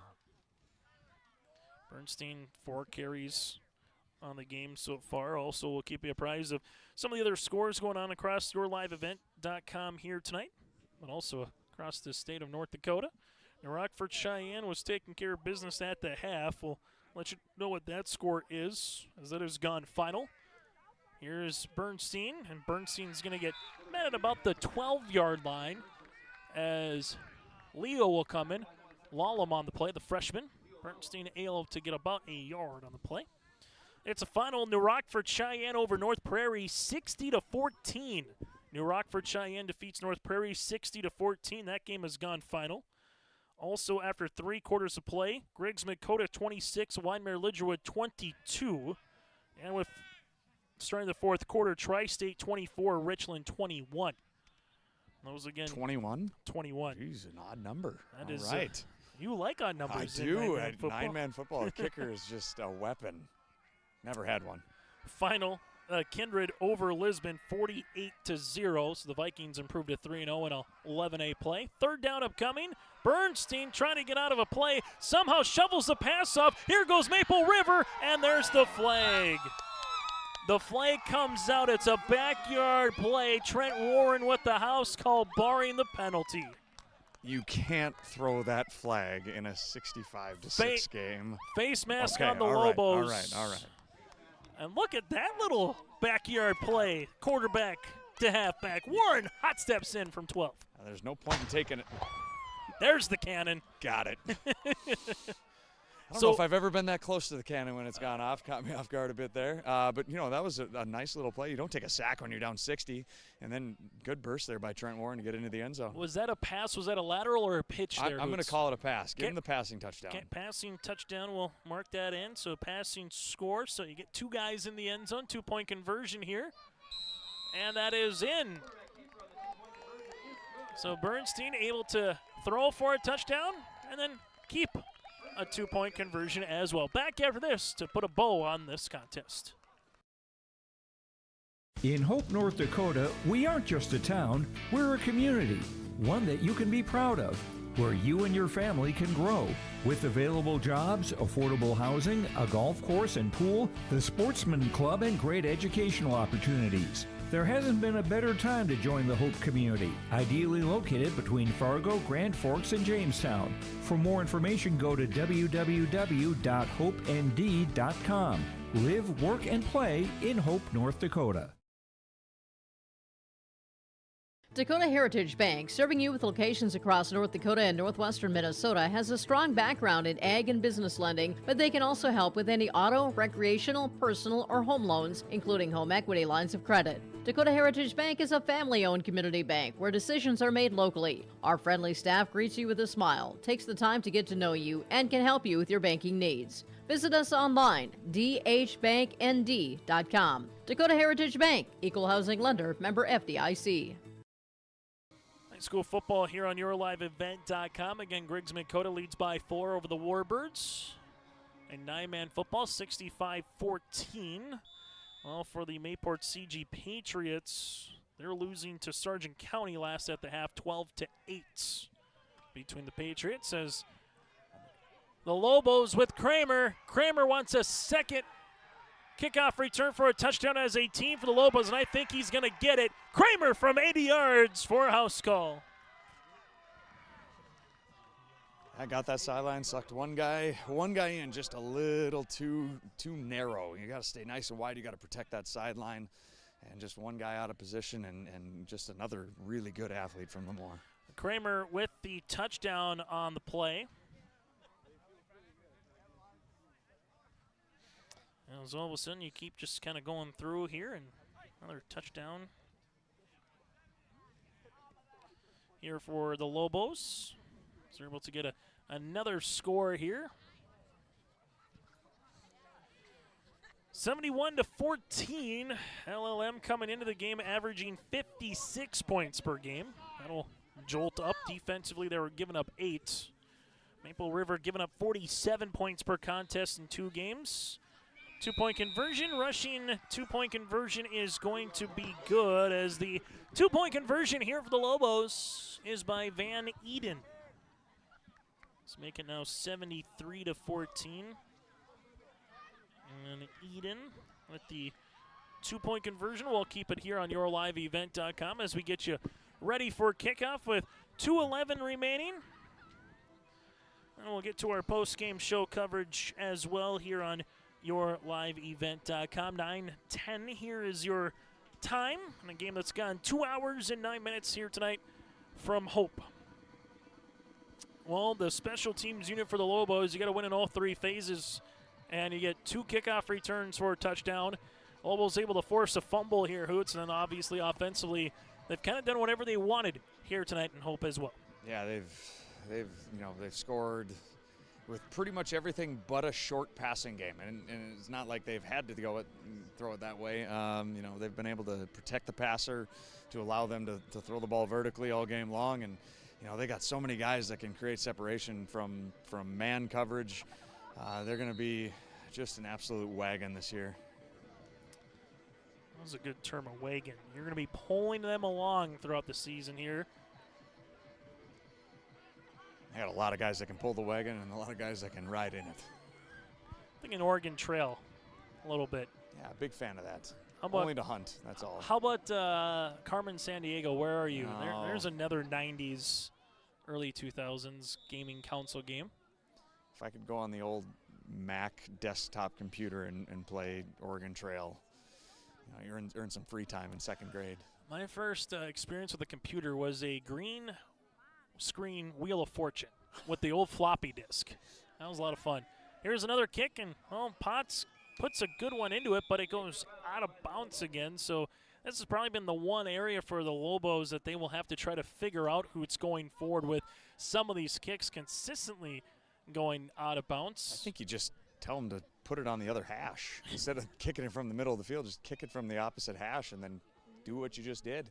I mean, he's landing it inside the 30, which I know doesn't sound great, but it's not bad in 9-man football. If you can get a team to, I still firmly believe you take the penalty and you make them re-kick it, because 35 is not great field position in 9-man football, but apparently I'm in the minority there. As ball will be at the 35-yard line, 2:11 remaining here in the 4th quarter. Maple River will come out, ball spotted again at the 35. Bernstein will keep it to the outside. Then Bernstein's going to get tackled. Good form, good tackle on the way here by the Lobos. Cody Briggs, the sophomore. It's a tackle for a loss. Yeah, it doesn't really matter if you got the first team in or the second team in. They're schooled really well in their pursuit. Nobody leaves their backside pursuit. You know, they don't over pursue. I'm saying that a lot, but that's such a big term in 9-man football. If you over pursue on a play, you know, you just leave that backside wide open for a cutback. Bernstein so far with 6 carries for 9 yards. He'll make it 2nd down and 10 upcoming here for the Maple River Raiders. 90 seconds in the 4th quarter. A little fullback dive play. Maple River unable to do much on that particular rush, as coming in will be with Trent Warren on the play. Makes it 3rd down upcoming here for LLM. Post-game show, we'll get to our Dakota Heritage Bank post-game interviews, Enbridge Energy Player of the Game, stat or two, and then we will bid you adieu here on this first weekend of September. More high school volleyball coming up Monday and Tuesday, Thursday, then high school football again a week from tonight. Go to yourliveevent.com or simply subscribe to our YouTube channel. Pitch play outside, and this one gets to about the 37-yard line for the Maple River Raiders with Trent Warren. And that one could possibly just do it here. Yeah, it'll be interesting if they really enforce that 40-second play clock rule here, because it was blown dead before 40 seconds left, but if you snap it here, then, you know, the clock's going to have to stop regardless whether it's a first down or turnover. As right now, I think Maple River just looking at the far side, maybe run one more play if you want.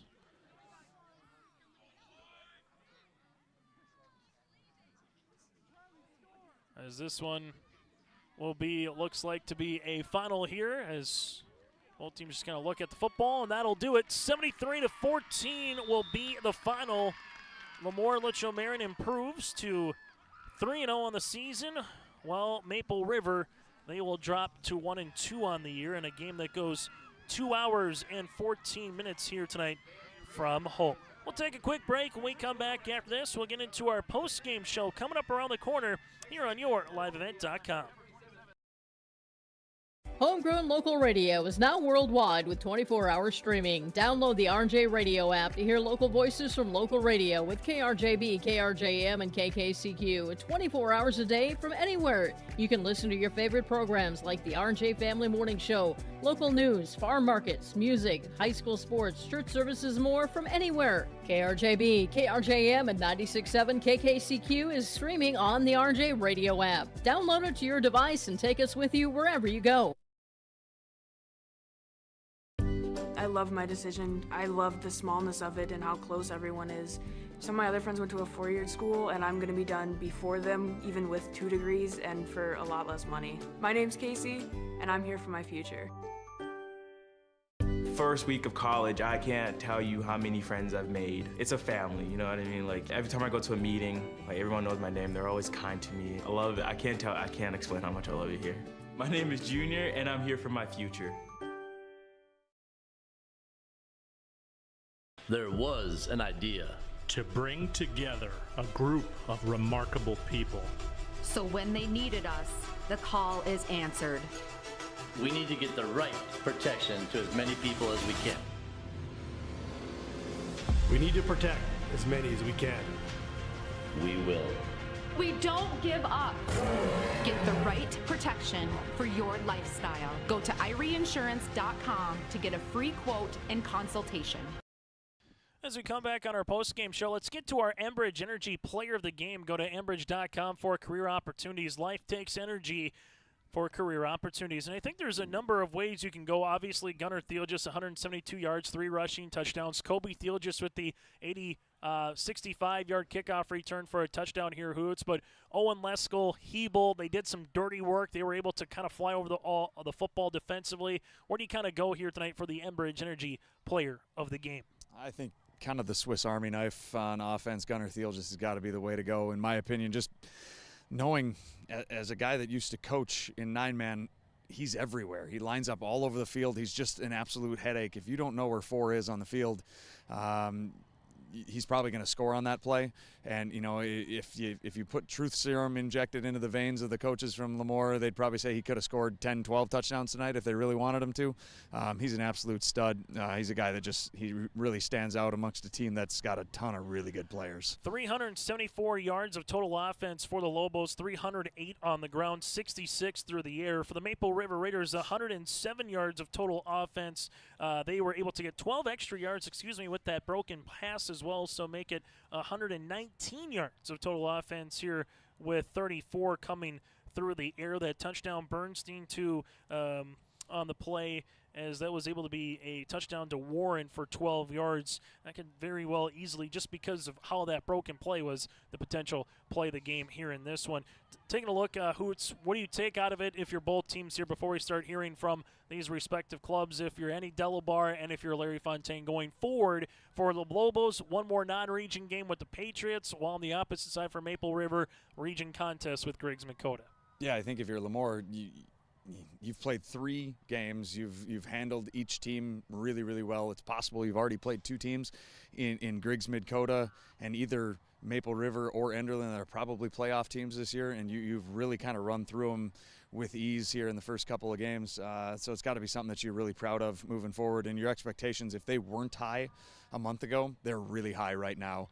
And if you're Maple River, it's all about what I talked earlier in the game. It's, you got to get healthy. They had too many guys that were on the sideline here in that second half. Yep. They got to take care of themselves here in the second half. You got to start managing these injuries and making sure that they're not getting run into the ground here moving forward, and just try to find something that pops on film that maybe you can use here in the next couple weeks. 22 points in the first quarter for the Lobos, 29 in the second, 14 in the third, and 8 in the fourth. Maple River scored all their points in the second half, 6 in the third quarter and 8 points in the fourth. We're going to take a quick break. When we come back after this, we'll hear from Andy Delabar from the Lobos. We'll hear from a victorious LLM player as well. Then we'll put a bow on this one next here on YourLiveEvent.com. Triple E Incorporated in Page is cheering on the Raiders as they compete on and off the court and field. They put in the effort to build a team with trust, experience, and the ability to accomplish their goals. The team at Triple E Incorporated is built the same way, with knowledge and experience, with timeliness and efficiency. For your next non-residential building project, go online to eeeinc.com or stop by the office in Page for more information. Make your next project a winner with the team at Triple E Incorporated in Page. At Enbridge, we're focused on relationships. 23 Canadian First Nation and Métis communities now own an equity stake in Enbridge Athabasca Pipelines. In Minnesota, Enbridge has spent $450 million and counting, with Native-owned companies and in wages to tribal members working on Line 3. Every day brings new collaborations, partnerships, and possibilities. Learn more at Enbridge.com. As we come back here on our post-game show, let's get to Nathan Hoots with Andy Delabar and Owen Lesko for our Dakota Heritage Bank interviews here on YourLiveEvent.com. Coach, congratulations on the win tonight. After the Raiders scored 82 points last week, I'm going to ask you 2 questions. 1, did you sleep at all the first couple of days as you prep for that? And then 2, what made you proud from your defense tonight? Just giving up the 6 points to the varsity offense of the Raiders tonight. Yeah, definitely. Well, we knew that there was high caliber players on this team of Maple River, and we have to respect that. So for them to score 82 points last week, we knew that was on our radar, and we knew we had to be sound defensively, and I think we did a pretty good job with that tonight. So proud of our defense. Taking good angles, getting off blocks. I mean, our pursuit was huge. I think even that last play our JV was in, to watch those guys pursue the football is a lot of fun to see as a coach, because they're actually picking up what we preach. Yeah, I think between myself and Chase, the pursuit counter was probably in the double digits. How many times we were just in awe of how many great plays you guys made. All right, Owen had a great game tonight. What's it like coaching him on a daily basis? Well, he's brings the energy every day, whether it's at practice or a game like tonight, and so it's that enthusiasm that's contagious among his teammates, and everyone brings up their level of play when they're playing with him. So you can see it with the physicality he plays with tonight, and just a dynamic player, a special kid, and just glad he's out here playing football. All right, last one. How do you manage expectations? What do you preach to the guys every single week, knowing that you're the top-ranked team in the state? You've had so much success here in the last, 8-10 years. What do you teach and talk about every single day with those expectations? Yeah, we have to continue to improve. I mean, that's a given. There's a lot of good football teams throughout the state. You're either green and growing or ripe and dying, and we got to continue to go. Every single week, we'll enjoy our win here, 24 hours, and we're going to be back to the drawing board and back to Mayport CG on Monday. All right. Congratulations. I'm going to get Owen in here. Thank you. Thank you. All right, Owen. All right, I'm going to just keep it brief. You guys got travel, and I'm going to get you home. Goals and expectations for this year. What are they? What were they a month ago? What are they right now? Well, I think all of us collectively agree that our goal is the state championship this year. We kind of knew it coming into the season that we'd be a pretty good football team, and coming out and playing every game every week just kind of helps us build more and more enthusiasm going into the next week. All right, talk to me a little bit about Gunnar Thielges. As a former coach, watching him line up all over the field, just it annoys me. It makes me frustrated because how can one guy play so many different positions so well? What's it like being with him every single day in practice? And what would you say is his best skill set as an offensive weapon? Oh, man. Well, Gunnar is an amazing player, a great guy to play with. He's an outstanding athlete all around, and like you said, he can play anywhere. He's just kind of just a stud everywhere he goes. And I definitely say he's very fast. Yeah, and teams know it too, but you can't really stop that when he's faster than everybody on the field. All right, asked a similar question to your coach. What did Coach Delabar stress defensively this week? I'm sure, watching film, a couple different things popped off. A lot of points were scored. But what did he stress as the number one thing that you guys had to do this week as a team to hold this team down? No, it was definitely the pursuit of the ball. 9 guys to the ball every single play. We talked about it all week. It was a little rough last week. We didn't all get to the ball, but definitely stressed about it this week, and I think we all did a pretty good job tonight. I would have to agree with that. We were in awe. All 3 phases or all 3 levels of the defense played really, really well tonight. Congratulations and good luck next week. Thank you. That again, Owen Lesko, also Andy Delabar, part of our Dakota Heritage Bank post-game interviews here, sharing their heritage, sharing their future with locations in North Dakota and Minnesota. Go to dhbanknd.com. Out west, 9-man football, Alexander and South Prairie tied at 14 after 3 quarters of play heading to the 4th. So those are a look at some of the out-of-town scores as well. Update for you from LaMoure-Litchville and Griggs-Dakota. LaMoure-Litchville 28-26 over Griggs-Dakota. That again is in the 4th quarter. And then in a 1A football here today, Kindred picks up a win over Lisbon. Central Cass 42-20 over Northern Cass. That is well late in the 4th quarter. Carrington defeats Grafton 34-16. And Langdon area Edmore Munich and Harvey Wells County going down to the wire. Hornets lead by 1, 42-41 late in the 4th quarter. Final thoughts, Hoots, before we bid adieu here tonight in Hope. If they're not playing in the Dome, I think Coach Delabar is going to be disappointed. That's plain and simple. This team is an absolute machine, all 3 levels, both offensively and defensively. I really look forward to seeing how they play against a really, really loaded region. How's Hankinson going to fare against them? How are they going to do against LaMoure-Litchville and Sargent County? That's truly an unfair region, and I feel bad for whoever ends up 4th in that region, because I think whoever would lose out in that region probably could win a game or 2 in playoffs. But they're a machine, and I look forward to seeing how they do the rest of the year. Hoots, as always, appreciate the time. Thank you very much, and enjoy the rest of the weekend. I'm looking forward to it. Thank you. And again, Nathan Hoots, I'm Chase Miller on behalf of Brady Siebels as well, repeating tonight's final up in Hope. The Lobos, number 1 ranked team in the state, go to 3-0 in the season with a 73-14 win over the Raiders. Enjoy the rest of your Friday night.